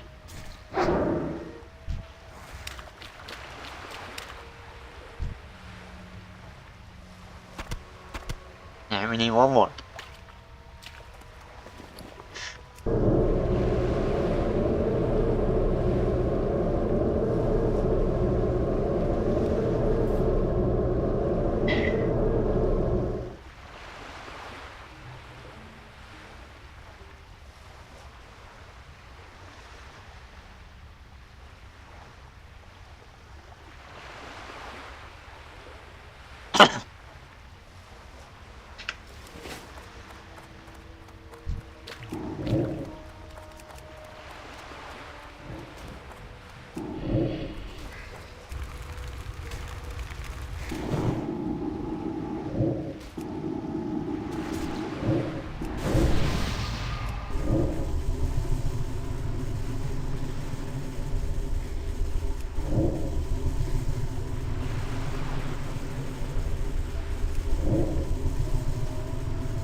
Dude, he was even resisting my whatchamacallit. You bastard. Every time, dude. Every time. Every time.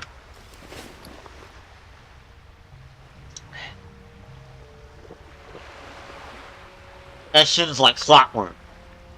Like, oh, I only need one more quest item. And the shit never drops.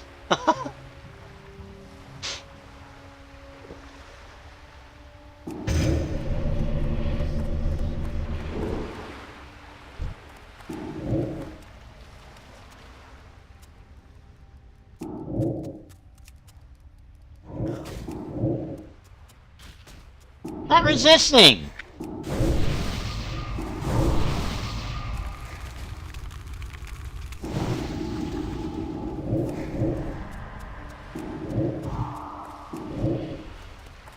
God, they always run that in the water. I hate that.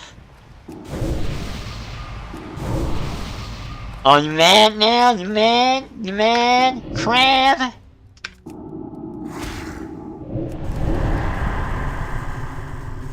Give me no meat.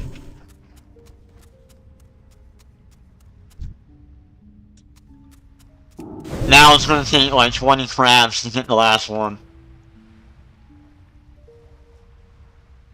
I'm telling you, man, like clockwork.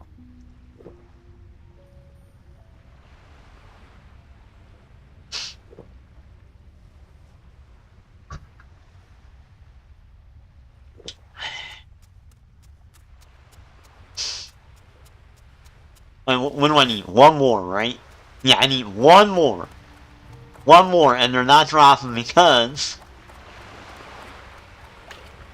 that's the way they made the game.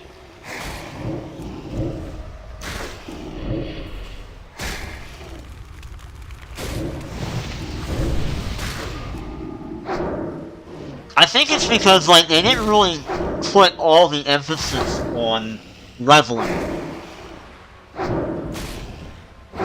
via quests, and quests only. They put the emphasis on mob killing, because that is a component of, you know, old MMORPGs, like EverQuest. You know,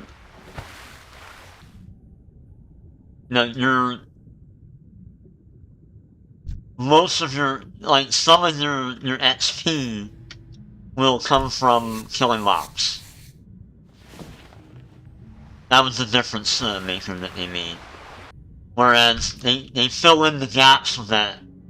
Where the killing mobs part is part of filling in the gaps while you're questing. Now, in retail WoW, that all your XP will be from quests. From quest mobs. Or not, no, I'm sorry, not quest mobs. From quests. The quest mobs are only there as an objective and an obstacle, and nothing more. They do not serve as experience anymore. That's why you get so much lower experience, because they put everything in to questing.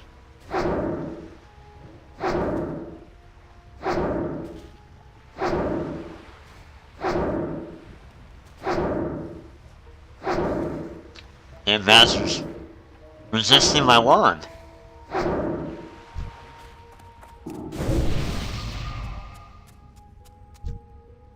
Yeah, see, now I'm not gonna get them. They're making me.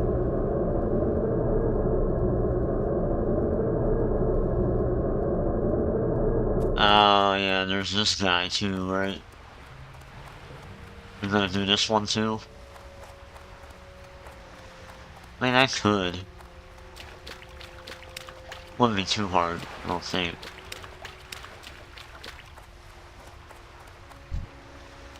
Oh wait, I can't. I don't have the quest for it. I always thought it was.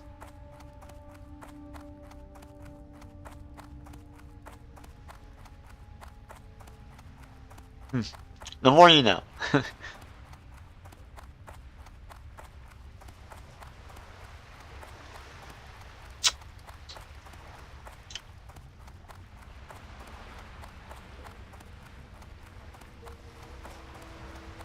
Alright, we're not gonna be able to do that one anyway.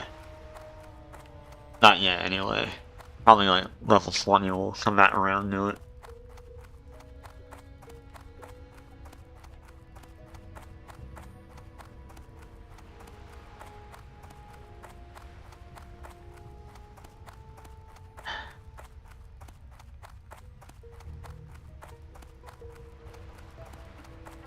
I was watching Zaru.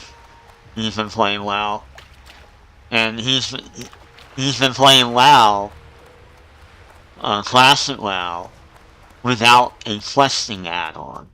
So he's doing it. He's raw dogging it.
There we go. Done with that.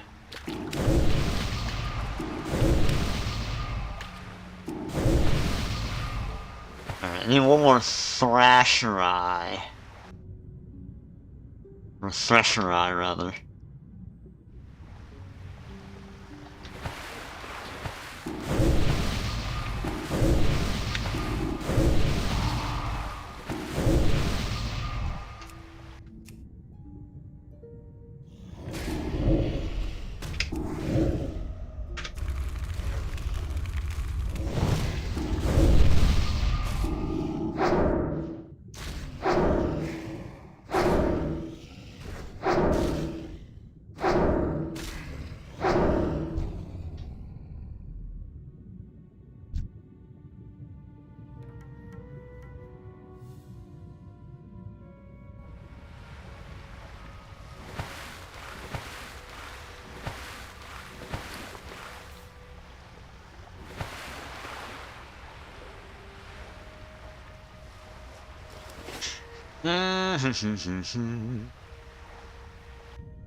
Damn it.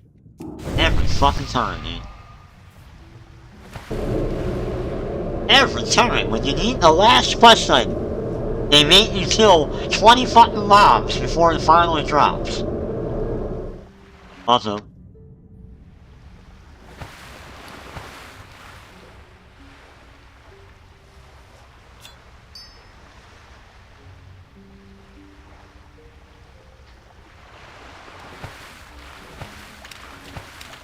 Please give it a cloth.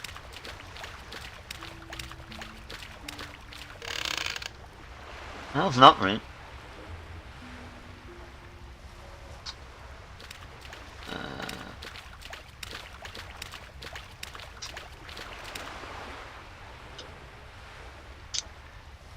Well, sacrifices must be made.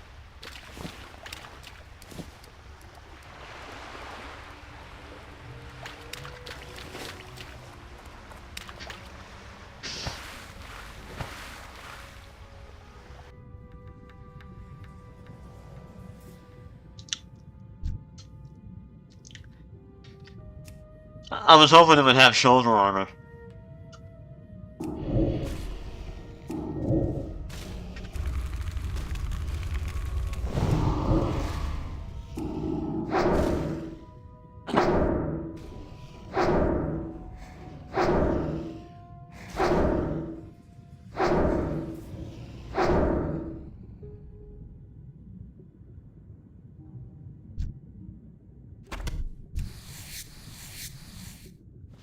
Oh, can't run that. I don't care.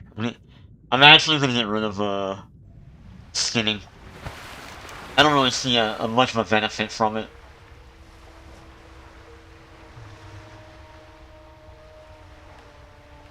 Alright, what do we got here? We got Buzzvox turn in, we got the ocean bullshit. Alright, we'll turn in the Buzzvox.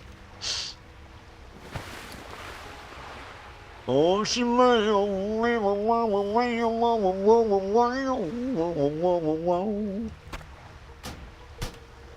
Ocean mail, give a mama new for stuff we do, nothing to.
Right what I was trying to avoid.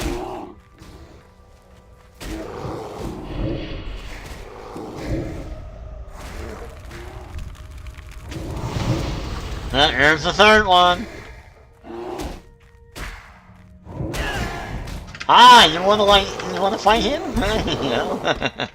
There you go. We'll fire on you. No, and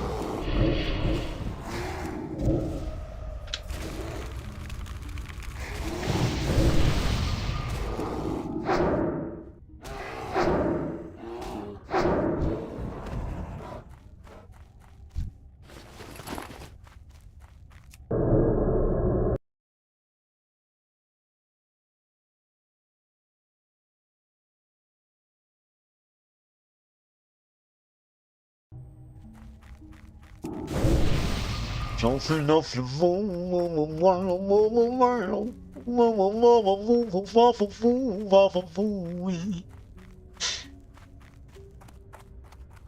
Skipping off a do.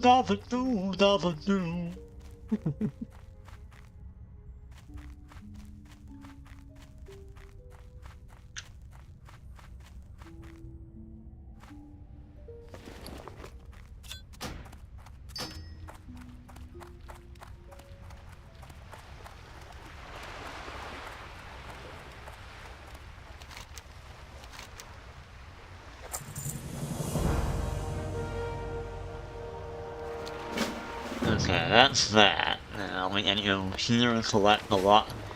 The levels of these wild outers.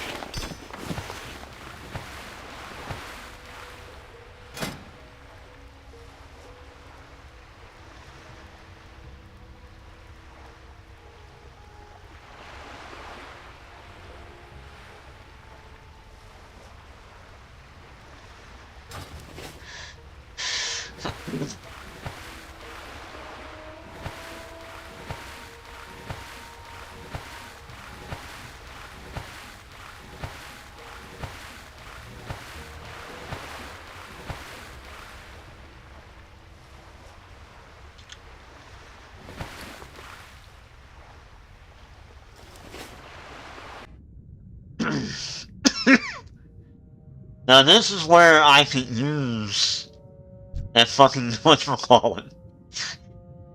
The fucking warlock. Where the hell you going, man?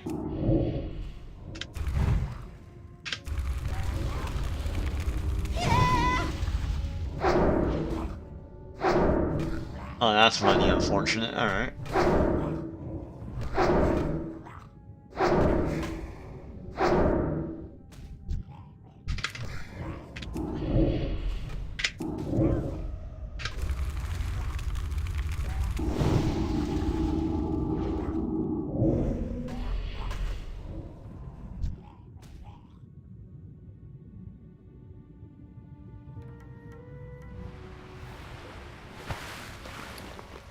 Yeah, you know what? I'm gonna come back to this later. Cause that's all, folks. I think that'll, you know what? Yeah. Yep, that's what I'm doing. Alright. Fuck that. Cause I can come back here with unending breath.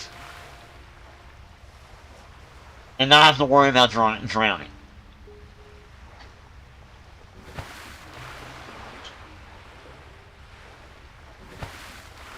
What do we have? We have unending mark for the life tab.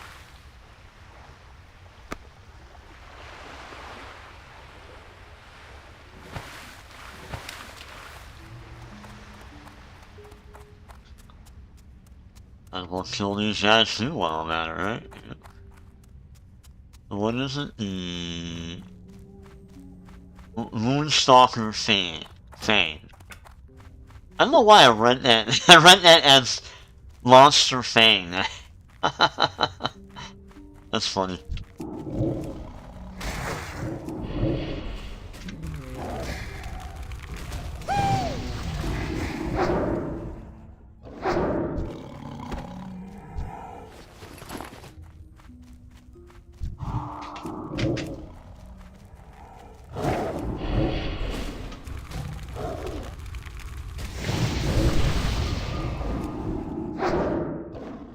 They only have like a 20% drop rate.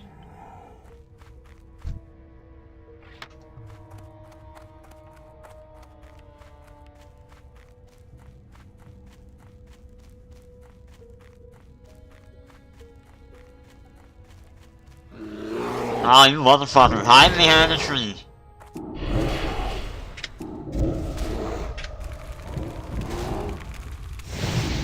Ain't that a bee?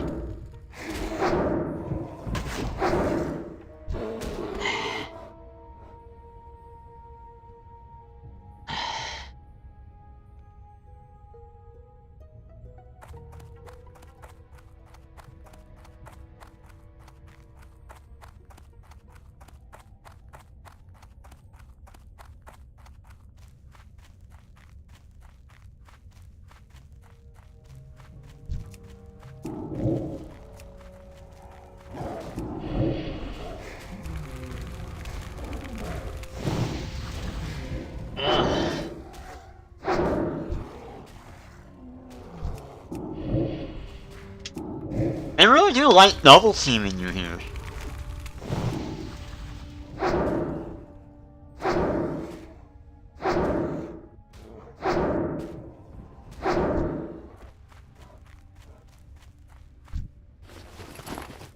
Bastards. I'll turn all this in.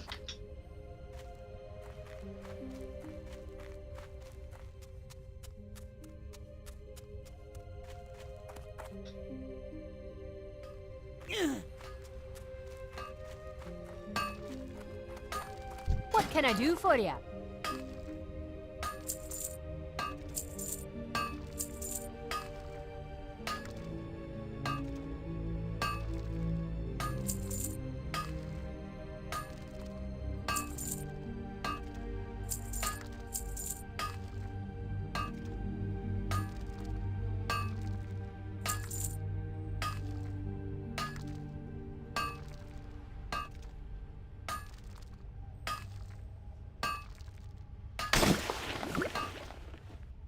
See you soon.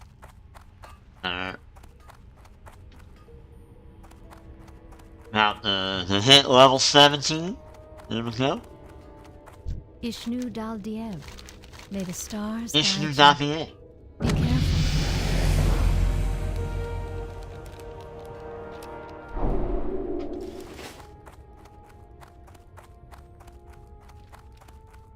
What brings you here? Good luck, friend. Go in peace. Alright, we are now honored with Novergon. Novergon Exiles. May the stars guide you. Ishnu Allah. Ishnu Allah. May the stars guide you. Ishnu Allah. Ishnu Allah. Ishnu Allah. Allah. Allah. This is not Allah from... No. Allah.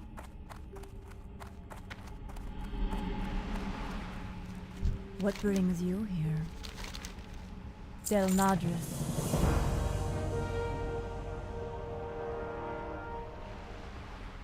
Good luck, friend. Rolling rails.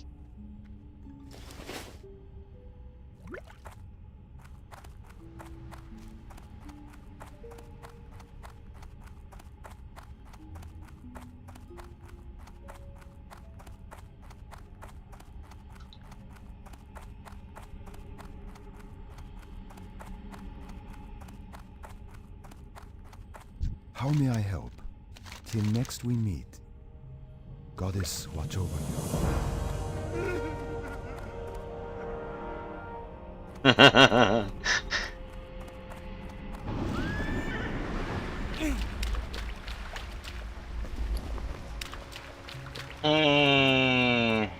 What can I get for you today? See you soon. Watch your back.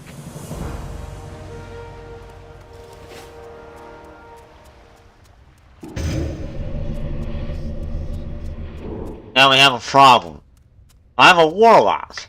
I need to buy my spells. Don't know any warlocks hanging out in whatchamacallit.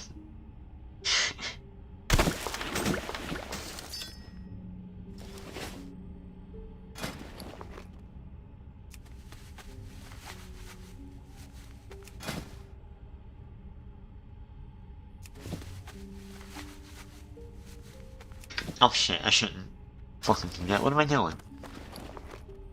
Feel free to browse. May the stars guide you. Yeah, I don't know if like there's any warlocks in whatchamacallit.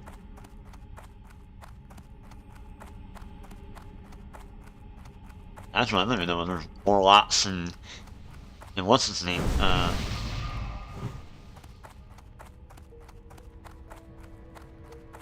Yeah, like I don't think they can be warlocks, right? I know night elves can't, but I am honored. Be careful. huh? Huh? How do I not have any flight connections? Are you on crack? God damn it! Are you for real?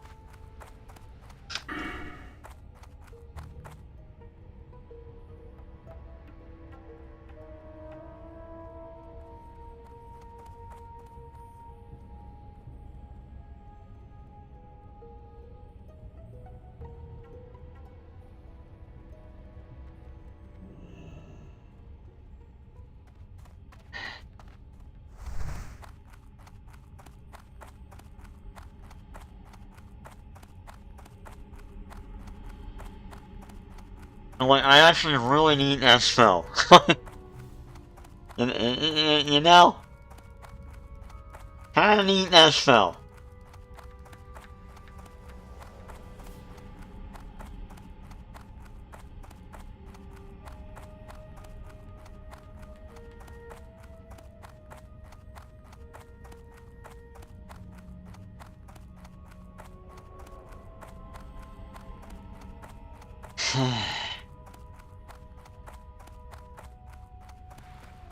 I don't know, I don't think there's any warlock trainers in, what do you call it? I'm probably gonna go, I'm gonna go all the way back to the Iron Forge.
The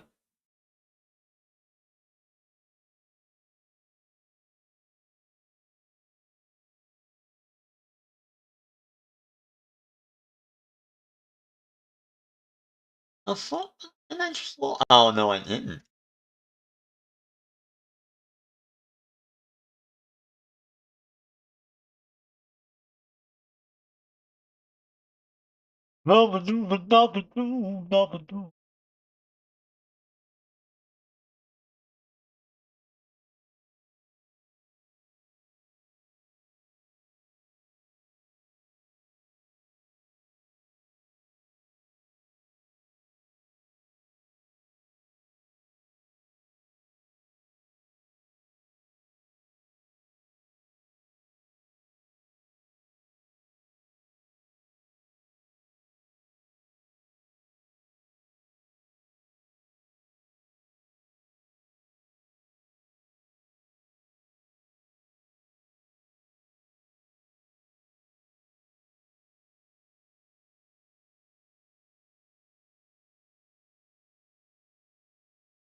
Damn. They slapped that Chud the Builder guy with 56 years in prison for attempted murder, no doubt. Damn. Just for attempted murder. It's nuts. Oh well.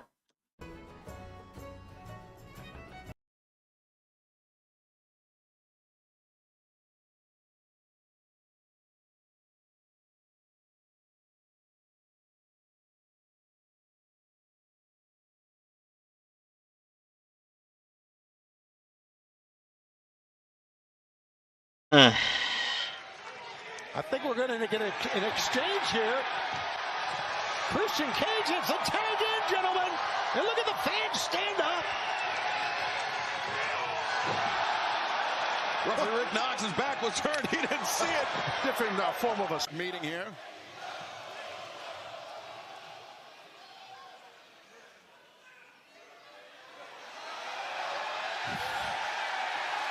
This is ridiculous. This is ridiculous. Put the oxygen mask back on, Stokely. I'm loving every minute of this.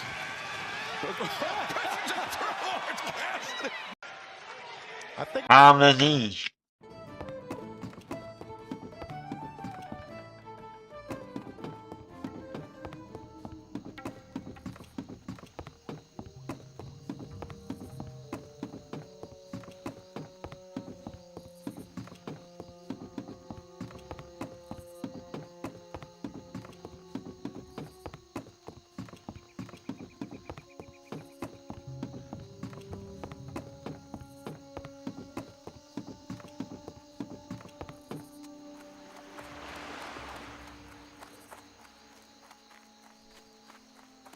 Well met. Be careful. Iron Surge. What, why do I keep closing the fucking window like that?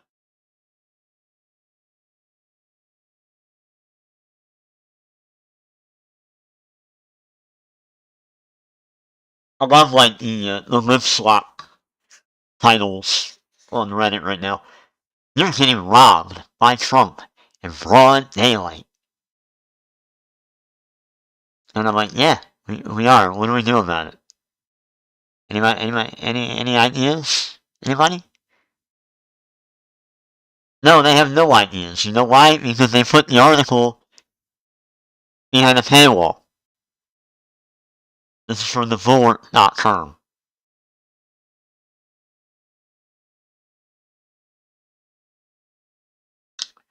Donald Trump traded hundreds of millions of dollars in U.S. securities in the first quarter. Paywall.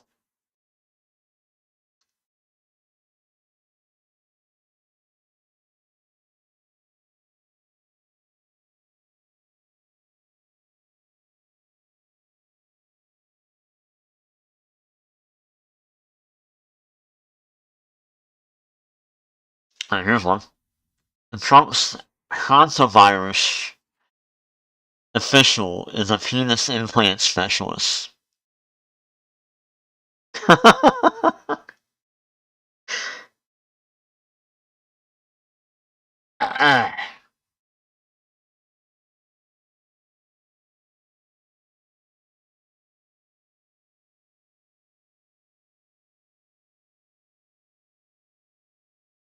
There's one. Freed by Trump, the January 6 criminals are preying on children. Great. Well, I mean, that's all in line with Trump, isn't it? Preying on children.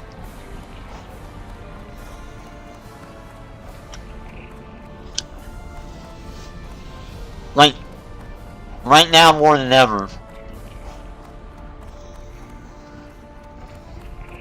Yeah, my whole thing is, it's not even a case of, like, not caring anymore. I care deeply. But since we are in a predicament where nothing can be done, and, you know, you got a bunch of people with money who are libs, and they're like, oh, well, you know, we'll just vote everything out, and, like, they're not seeing the big picture.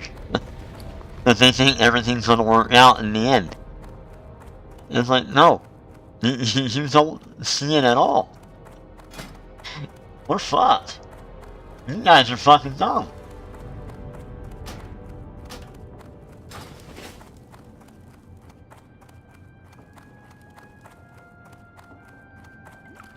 Gee golly, don't worry guys.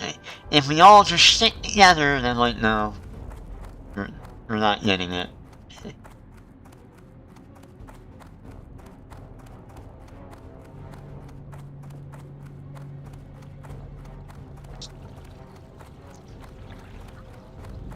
There's this kind of like really dumb kind of way of looking at it, and it's very much like a fairy tale at this point, you know. Oh well, what are you gonna do?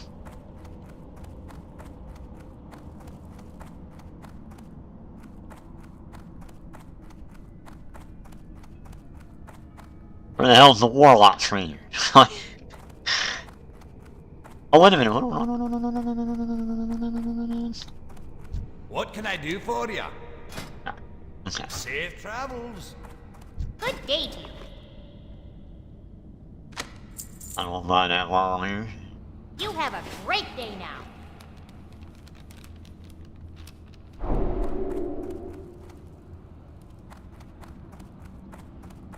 You know, I hate to have a bleak attitude about everything, but Hey! kinda hard not to.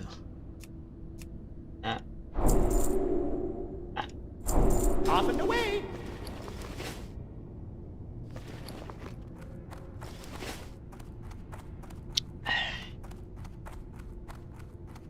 Where's the pet trainer at?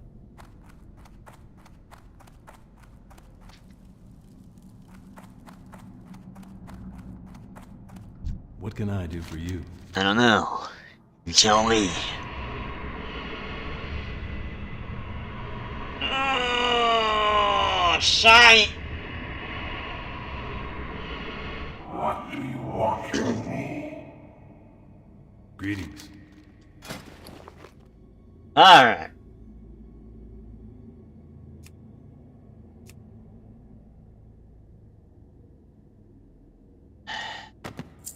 Have a good one.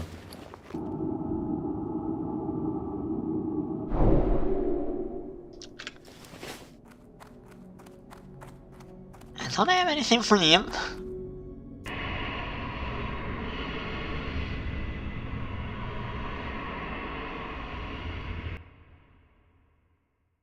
Yeah, it's like, I hate to be a Debbie Downer, but it's like, it's like, if all I'm seeing is, like, headlines that are like, oh my god, Trump is robbing us, and nobody's doing anything. No one's doing a damn thing. To me, it feels like the elite are doing this on purpose from, like, both angles. So that the general population goes absolutely apeshit. And then attempts violence as a means of, like, you know, retaliation and all that. And then Trump gets to utilize the military on us. And this is all payback for voting for a black man. Literally that. It is literally because we voted for a black man. So, we are all fucking, you know? Hey there. That's what this is all about. We are all being punished because we voted for a black man. For the Alliance. About 20 years ago. Or almost 20 years ago.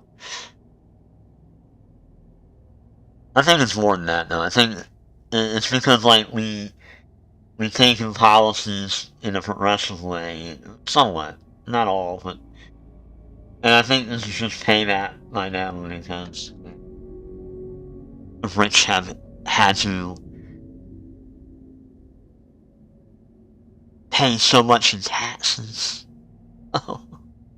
No, I feel like they're just like reining everyone in now because they can. We've done nothing to protect ourselves from it.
Alright.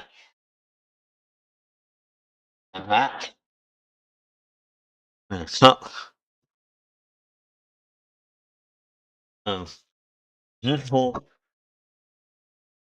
water.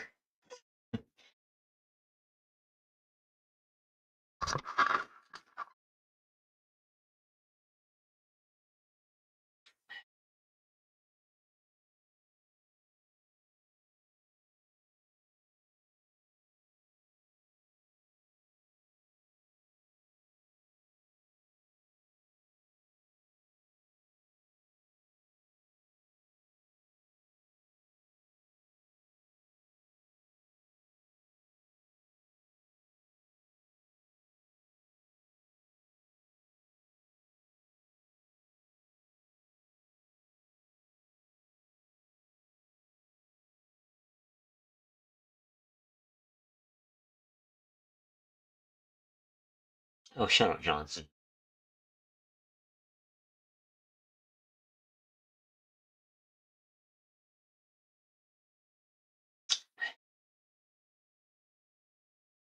Dude, that is so funny, by the way.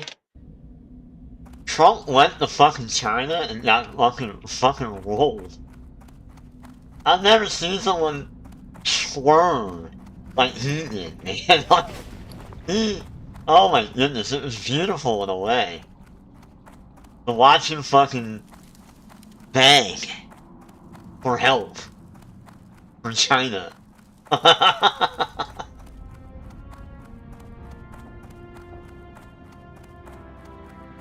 was the best thing ever. Just watching him.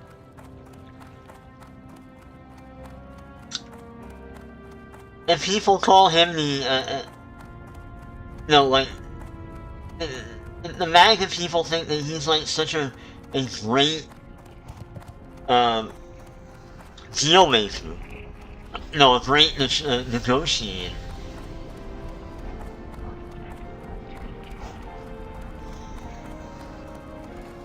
Great to meet you.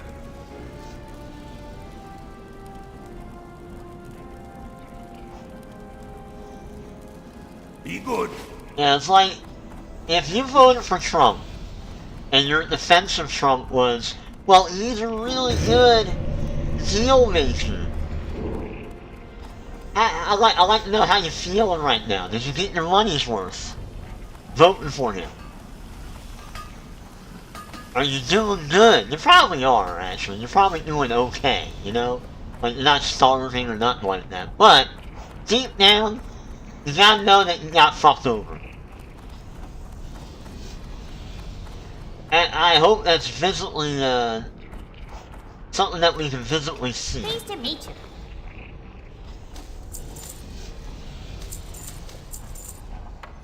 I pray that that's something that we can visibly see. I do. But fuck you, that's why. Off and away.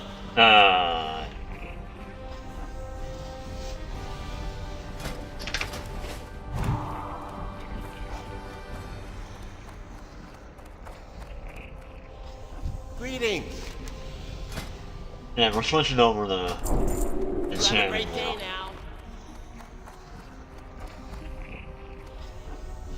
No, it's mostly because I realized that I'm not benefiting from anything.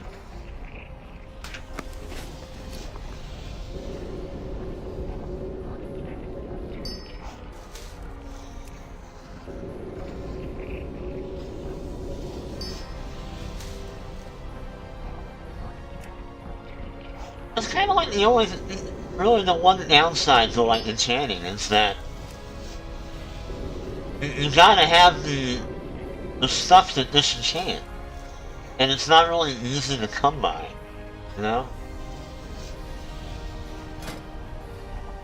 Make a rod.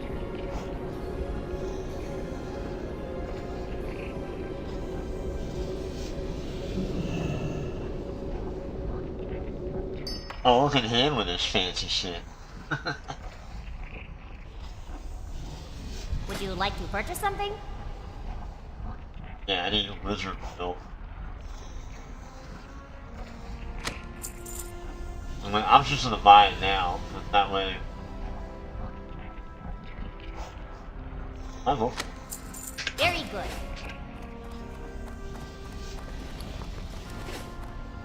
Pleased to meet you. Yeah, this is the issue with Channing. Daylight's burning.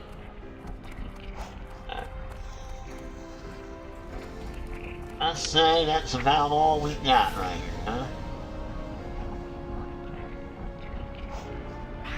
Like that too.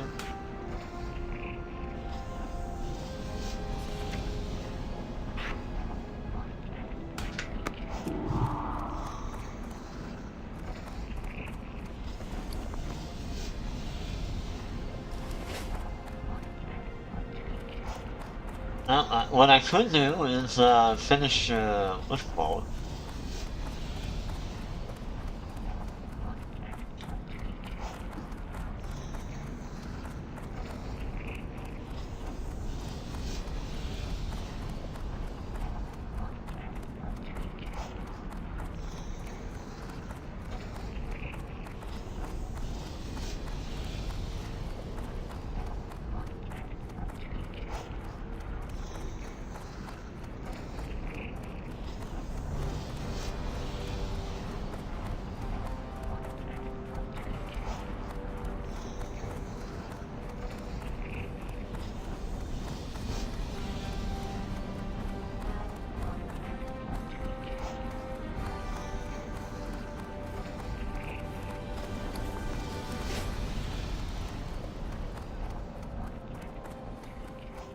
Talk to me.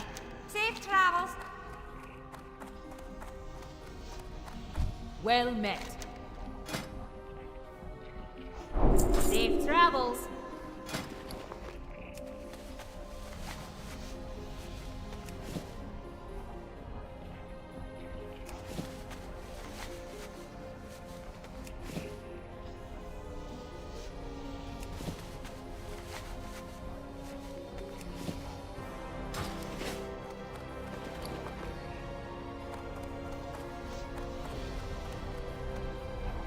I'll worry about that later.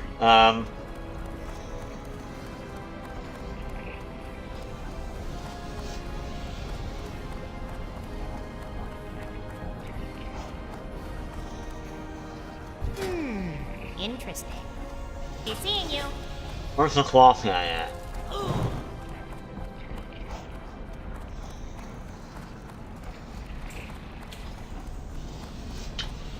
No.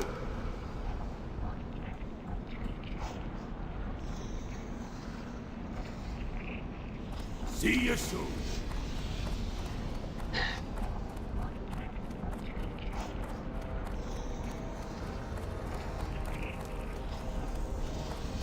Oh, so it wasn't here the whole time? I didn't know that. It was in here. Ah, who knew? What's on your mind? My, you're a tall one. Alrighty then. Great to meet you. Hi. Hi, where's the trainer Keep your at? feet on the ground. How are ya? It's very hard to see these Off with people. you. How are you? Ah.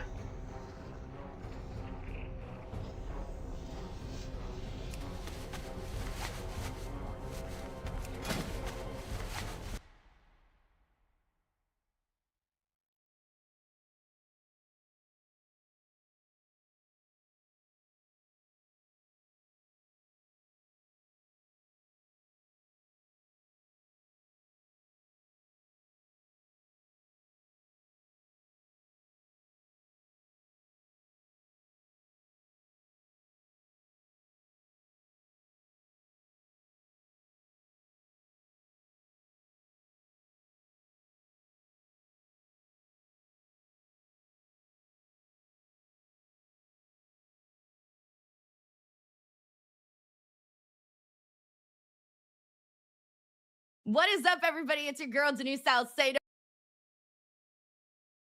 It's your girl. I don't know you. What is up with these people? Hey, it's your boy. It's your boy. I'm like, how many are... No. No.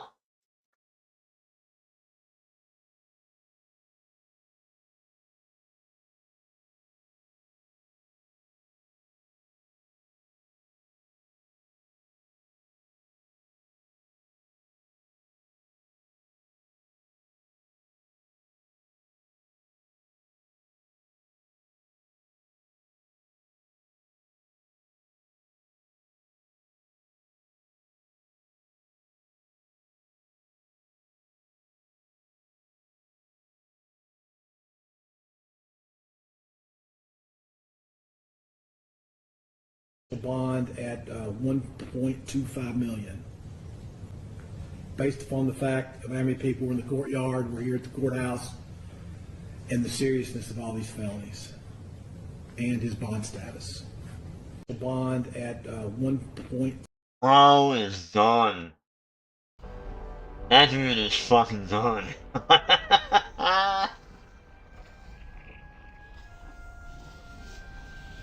That dude is done. A point of no return. Holy cow. That one. Anyway, so that way I can disenchant them. Alright, so 3, 6, 9, 12, what is it? 10? 12, alright.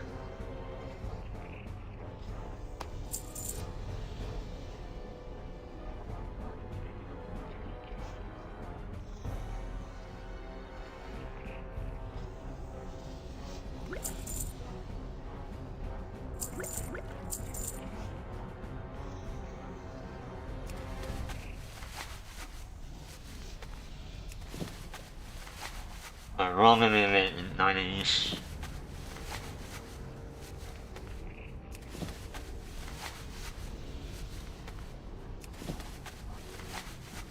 No, dude, I'm like, come on, man, don't fucking fuck me over on this. The hell.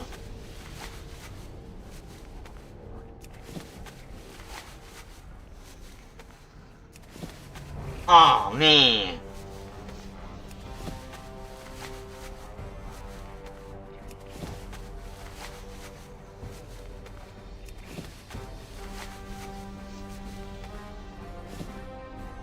Well, I don't know if that's even worth it. Probably wasn't. Oh well.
Oh, I'm not even there. I'm not even there.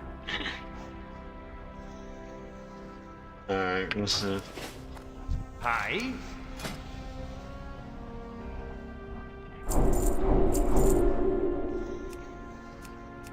See you soon. Oh, that's an upgrade right there. Yeah, thanks.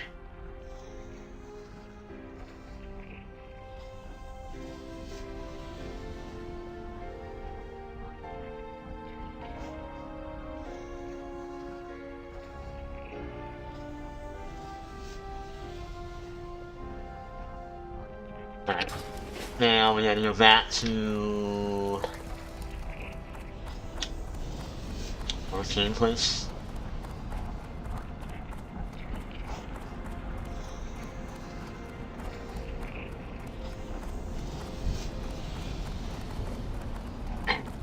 That's right, go in here first. You got my attention. Safe travels.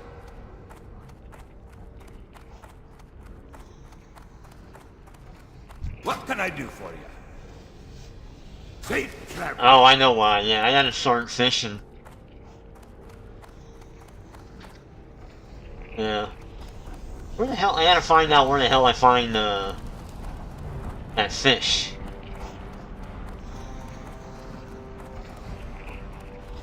Hi. Watch your back. Salutations.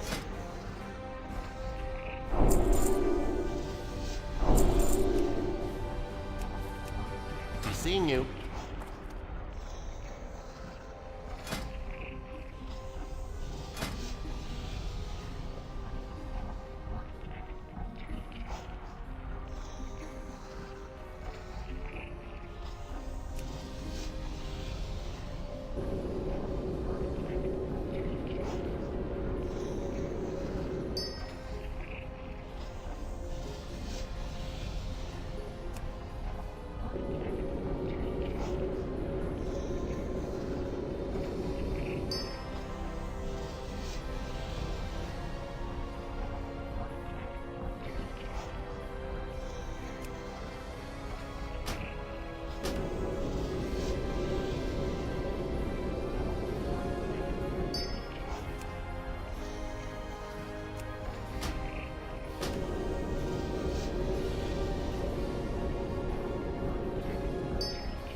Nothing? God damn it. Off and away.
Oh, god damn it, I need 5 more.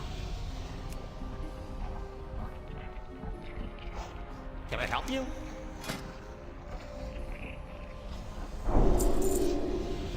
Right.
Well, at least I know I have that in return. Interesting. You have a great day now.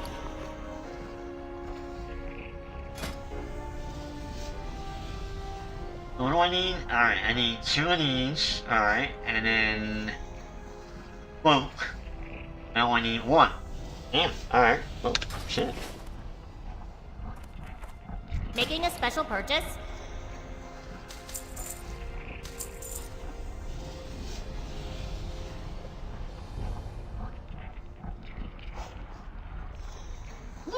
Ooh, yeah, hello. Very well then. Nice, alright.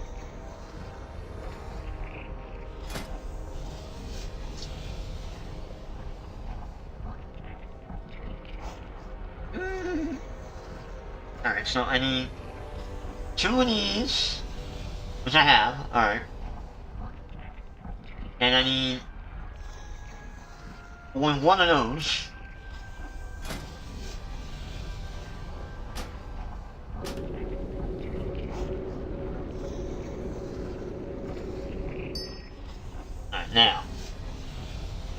I can only make 2 of these, really, but... Alright, I need 2 maple seed and 2 vial. Hey, You don't have any of it. What do you know? you have a great day now.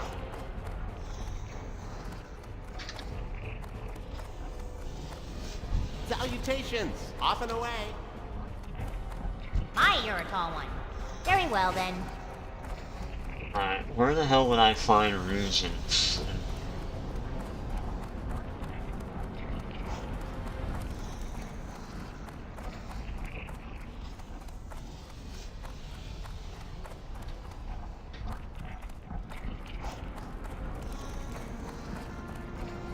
Anybody home?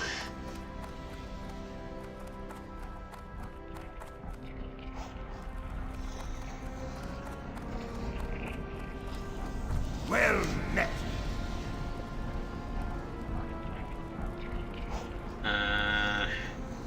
Alchemy, right?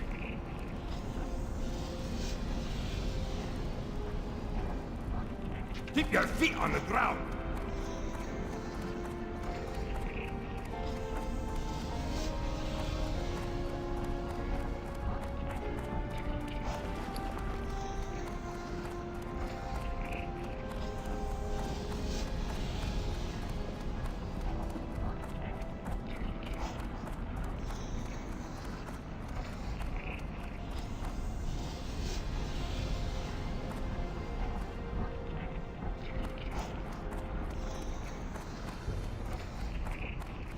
In your secret town?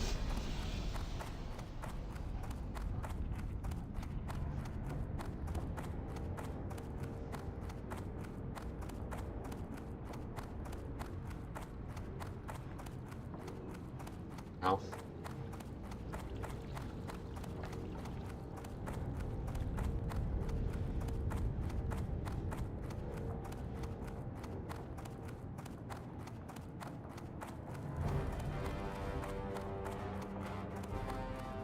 Great to meet you. No. That's not what I thought.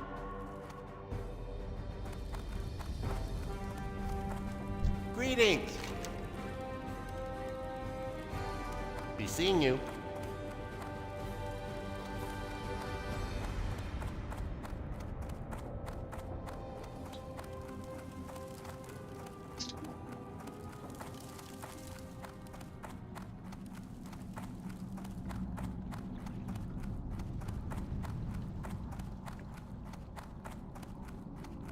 Hey, I wonder whatever happened to red shirt guy.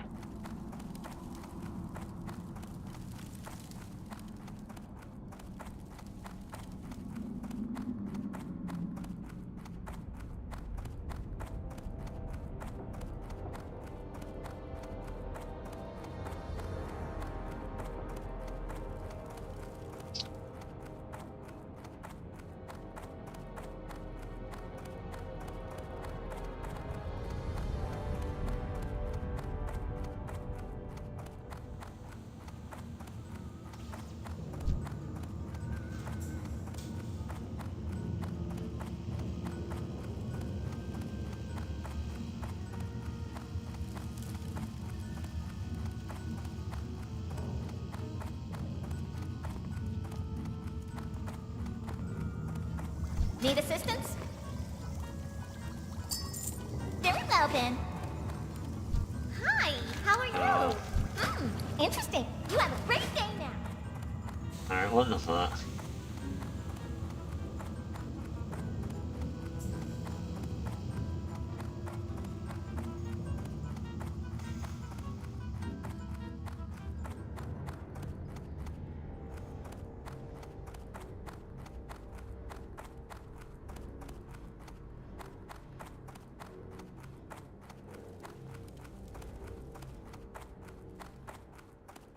What can I get for you today? No.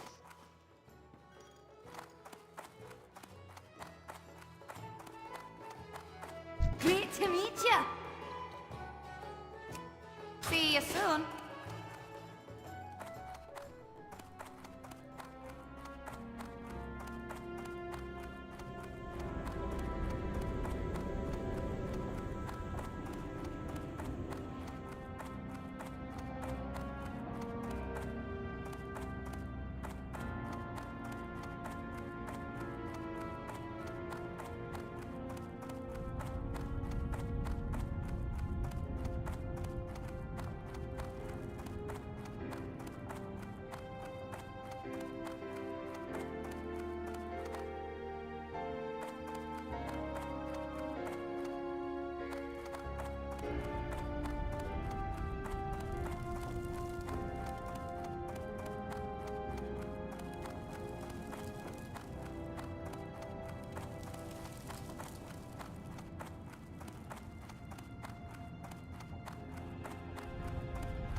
I've the finest wares in the land.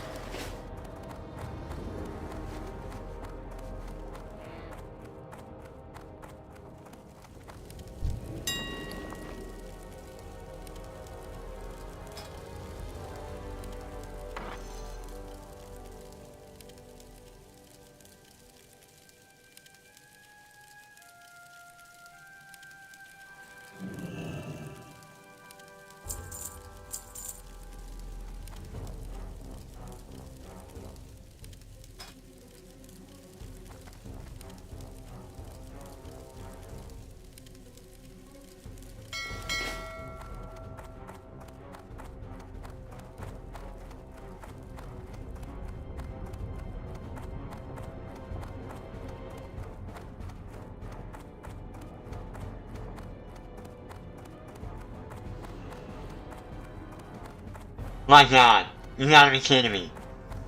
Hi. Oh, you son of a bitch. Off I'm with you. so fucking mad now. Holy shit. It was at the front. It was up front the whole time. I'm going all the way to the back looking for this fucking place. Oh, that's fucking brilliant. Fuck yeah, they.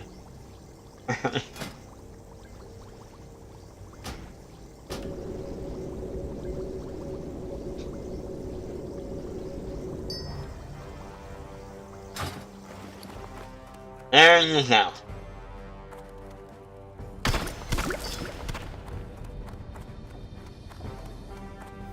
Okay, what do we need?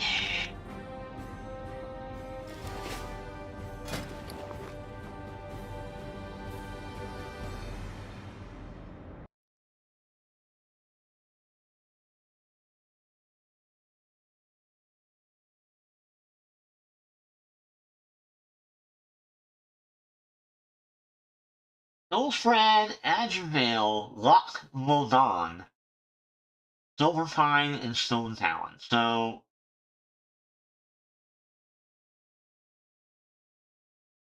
I'm closer to Adjuvale, but not high enough level to be hanging out there. Loch Modan would be a safer bet. The main lake, okay. And that is where I'm heading.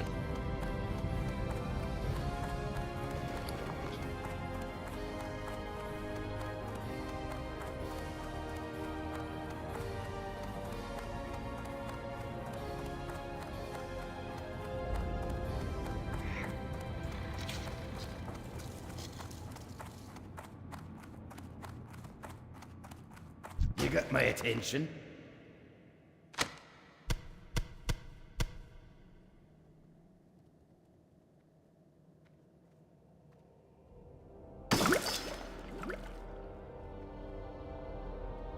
Oh, I can make that now.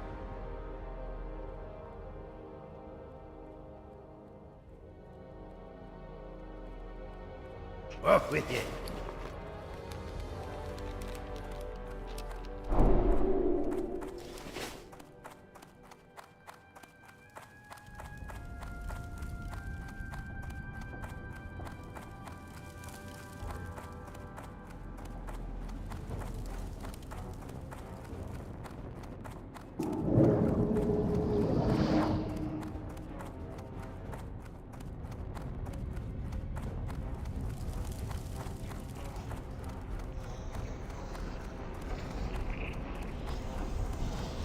Oh no, I just realized something. Oh wait, no, oh wait, hold on, I'm alright, hold on. Hold on, it's just, yeah, I'm alright, hold on. How are you? Be good.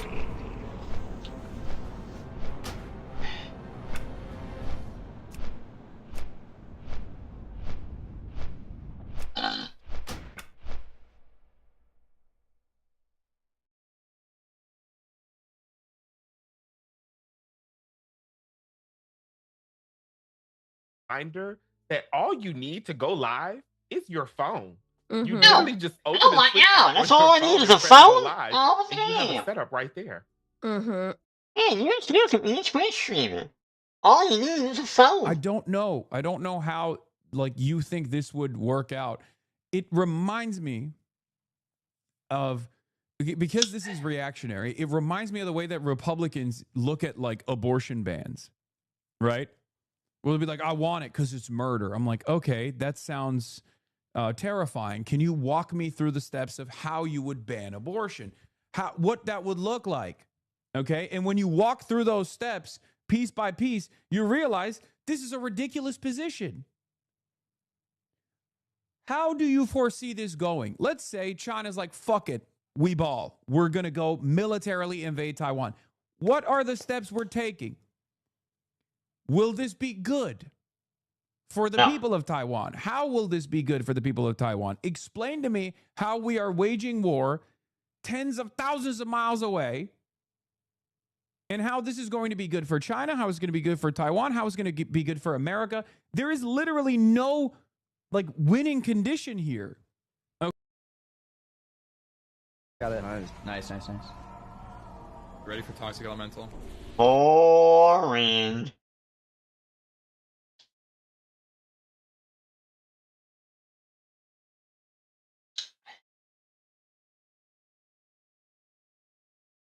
Boy, he's really fucking that up, isn't he?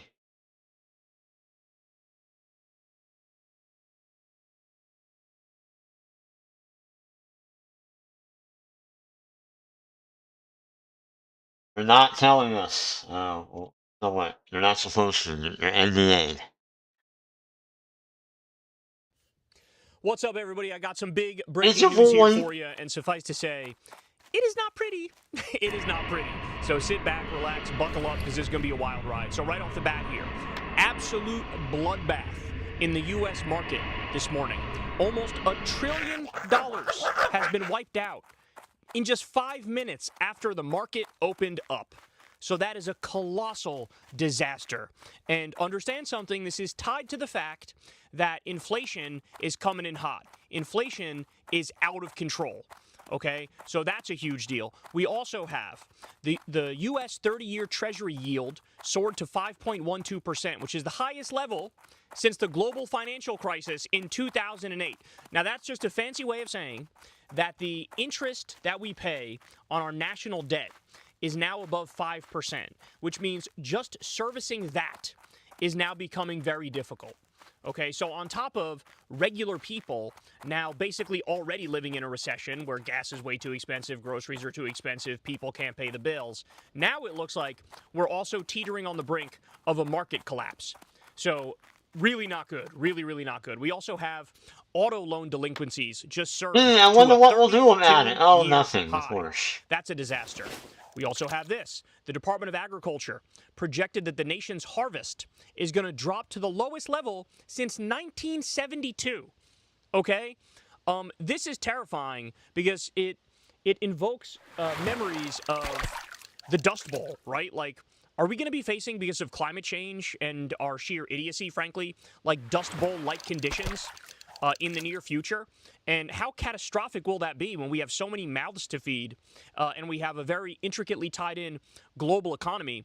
I really don't think people can fully wrap their minds around the dystopian nature of what it might look like very soon in this world.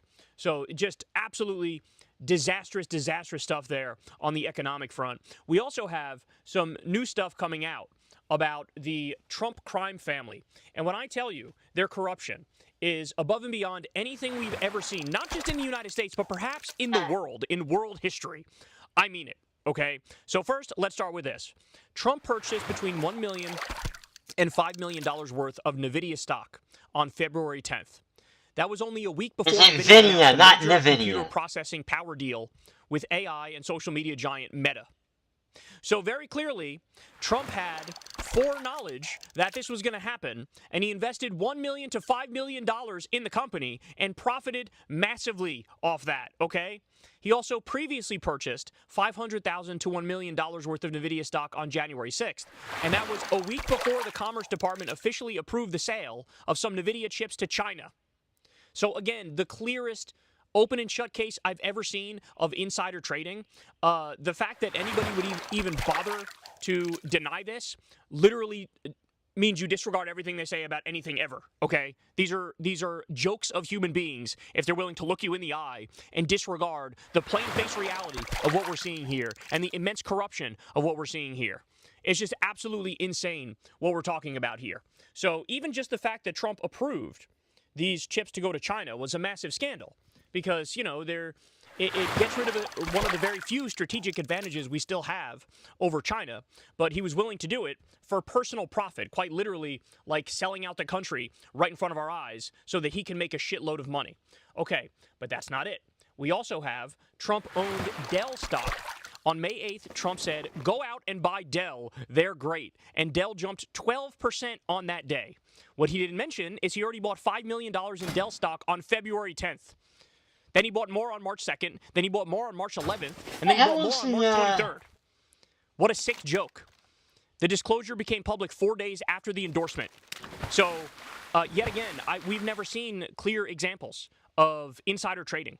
We've never seen clear examples of corruption. And this should also validate in your mind every single thing that you've heard about all of the war profiteering that's going on, where, you know, there will be massive movement in the market when it comes to, you know, oil futures, and then, like, 7 minutes later, Trump will post something on live social about how we're on the brink of an amazing deal with Hormuz. Again, it's Trump, it's Steve Witkoff, it's Jared Kushner, it's Don Jr., it's Eric, potentially even Barron. It's all of these assholes. Oh, I've never seen this fucking Barron. Literally trading on this knowledge. Wildly, I've never seen that fucking shit. Close, but the fact of the matter is, there have been no consequences for so much of what Trump has done that he genuinely and sincerely feels invincible. And now, he's the one that has control of the levers of power, so as he's on this fucking crime spree, he's going after, like, James Comey and fucking Don Lemon for doing his job, and whoever else. I mean, it's absolutely ridiculous. It's absurd what we're witnessing here. We also have this. Now, buckle up for this one, because as bad as everything was to this point, honestly, this is even worse. So, President Trump. Damn, it's windy out here. I don't know if you guys can hear it. I think this mic does a pretty good job of hiding the wind, but it's windy. I got shit flying around next to me here. So, President Trump is expected to drop his $10 billion lawsuit against the IRS, okay? His own IRS, by the way. And he's doing it in exchange for the creation of a $1.7 billion fund to compensate allies of his who he claims were wrongfully targeted by the Biden administration. Okay? So understand what's happening here. Trump sues his own IRS for $10 billion, saying, you let out my personal tax filing and information. How dare you? How could you? Sues the IRS for $10 billion. Now, I told you at the time, this is a ruse. And the plan here is for the IRS to go, oh, sir, we don't want to take this to court. Maybe we shall settle. Let's have a meeting. And then what comes up out of that is, depending on how corrupt they are, maybe Trump gets a $100 million settlement where he robs from the American taxpayers $100 million. Maybe it's $10 million. Maybe it's $1 million if he's in a good mood that day and in a mood to look slightly less corrupt, right? But no, it's actually worse than that. It's $1.7 billion that he's creating as a slush fund to give money to all of his friends. Like, that's literally what it is, okay? They go on to say in the article about this one's in ABC News, they say, under the terms of the potential settlement agreement, President Trump would have the authority to remove members of the commission running the fund without cause. And the commission would be under no obligation to disclose its procedures or decision-making process for awarding more than $1 billion. So again, in other words, in the same way that this guy kidnapped the president of Venezuela, stole their gold and stole their oil, then sold their oil and took hundreds of millions of dollars and put it in his own private bank account in Qatar, in the same way he did that, this is literally him robbing the American taxpayers to the tune of $1.7 billion to give money to himself and his friends. This is so beyond absurd, I literally don't even know what to say about it at this point. I mean, by the way, why do you have to come to me to hear this? Why isn't, like, every Democrat screaming about this from the rooftops? I genuinely... Because they're in on it. Why isn't the whole country talking about this? It is insane to me what we're witnessing here. They're getting the cut, man. Like, everybody's gotten used to this. You shouldn't get used to it. This corruption is like putting to shame... They're all in on it. You know, banana republics and developing countries, right? Like, we've now surpassed them in corruption. I mean, it's a fact at this point. Oh my word. All right. So Yeah. let's talk a little bit about the China trip. As you all know, it's been an epic disaster. I mean, President Xi basically checkmated Trump the second he fucking saw him. Like, there's no way around that. Also, they like downsized the trip a little bit. China did that. And that was basically a sign from China of disrespect. Like, hey, we know you're psychos, we know you're out of control, we know you're waging an illegal war, we don't really want to do long-term planning and shit with you, so we're just going to downsize this trip a little bit. Now, at the same time, Trump is running around pretending like she loves me, we know she loves me, and I love she, and everything's going great, and they show tremendous respect to me, and I show tremendous respect to them. Well, you're about to see the extent of that tremendous respect in just a second here, okay? But the very first thing we get from Trump after his trip, or during his trip, I guess you could say here, is that he posts, China has a ballroom, and so should the USA. It's under construction, ahead of schedule, and will be the finest facility of its kind anywhere in the USA. Thank you all for the support I've been given in getting this project going. Schedule of opening will be around September of 2028. The man I am walking with is President Xi of China, one of the world's greatest leaders, President Donald J. Trump. So literally the first thing that's on his mind is the ballroom. Guys, this is the sort of fixation that we see with somebody who's sundowning, with somebody who has Alzheimer's, okay? This is why he can't shut the fuck up about the reflecting pool, about his Epstein Memorial Ballroom, about the Trump Kennedy Center, about the Arc de Trump, about the gold statue that was just put up to him in Doral, Miami. He can't shut the fuck up because the narcissism has spiraled out of control. He went from a low-filter guy to a no-filter guy, and this is what that looks like, okay? But we're still not done because... So, President Xi, when it was his turn to speak in this meeting, basically warned that China and the U.S. must avoid the, quote, Thucydides trap, okay? The Thucydides trap. And that refers to, now maybe I'm mispronouncing that, by the way, just forewarning here, but that refers to the pattern where you have this established dominant power and a rising power threatens the status of the dominant power, and that leads to war. And so basically this is President Xi saying here, in no uncertain terms, hey, y'all are fucking washed. Like, y'all are cooked. It's over. Everybody knows it. Who we kidding? So he says we got to avoid this trap where we're ascendant and you're descendant, and like, you know, that leads to war. Let's try to avoid that, okay? So Trump, of course, has no idea what that means when President Xi says it, because there's a big IQ gap between us and all of our adversaries. It reminds me of when an Iranian leader said, Alexis de Tocqueville, which I'm sure most Americans have read. And it's like, bro, we ain't doing that shit. We're watching Law and Order and shit. Like, are you kidding me? Nah, man, it's wild. And by the way, I feel kind of embarrassed that I didn't even know what that meant. I had to look it up. I was like, oh fuck, they're really intelligence mogging us here. But anyway, so Trump had no idea what that meant either, of course. And so somebody tells him afterwards, like, I guess somebody looks it up. Marco Rubio probably looks it up and tells him, like, sir, basically what he's saying is that we're fucked and we're cooked and we're in the midst of a downfall and we're never going to recover and it's getting ugly. And so then Trump, after hearing this, goes on Lie Social and he crashes out. And he says this: when President Xi very elegantly referred to the United States as perhaps being a declining nation, he was referring to the tremendous damage we suffered during the 4 years of Sleepy Joe Biden and the Biden administration. And on that score, he was 100% correct. Oh no! Oh no! Oh good lord! Is this not the most embarrassing person in history? Like, for real though, he's so embarrassing. Like, nah, dog. He was talking directly to you. In fact, if he was being honest, he probably would have said, yeah, they were definitely a little better off under the Democrats than they were under fucking you guys. Are you kidding me? The Democrats, for all their flaws, they're definitely more intelligent. There's no denying that. I mean, to deny that is just insanity, okay? All right, then you have Trump giving an interview with Sean Hannity, and Trump says the following, that it's good to have 500,000 foreign Chinese students in the U.S. and for China to purchase U.S. farmland. And he goes on to say, if we don't do that, colleges and farm prices would collapse. Quote, I frankly think that it's good that people come from other countries and they learn our culture. So my question for MAGA is, oh no, it's what did you learn? What did y'all learn? The Fell for It Again award should be fucking tattooed on their foreheads. What happened? This was like this was on the top of their list. Hey, if there's one thing we trust Trump on is that he's fucking anti-immigration and he's gonna crack down on all these people coming here. This is our country. This is America first, man. And now he's like 500,000 Chinese. You better learn Mandarin, bitch. You better learn Mandarin. That's what you better do. Oh my word. So obviously MAGA is crashing out over this. Now the speculation that I see online, and there's no verification for this just yet, but the speculation is the reason Trump is cool with allowing Chinese students in this country. Because remember, Elon Musk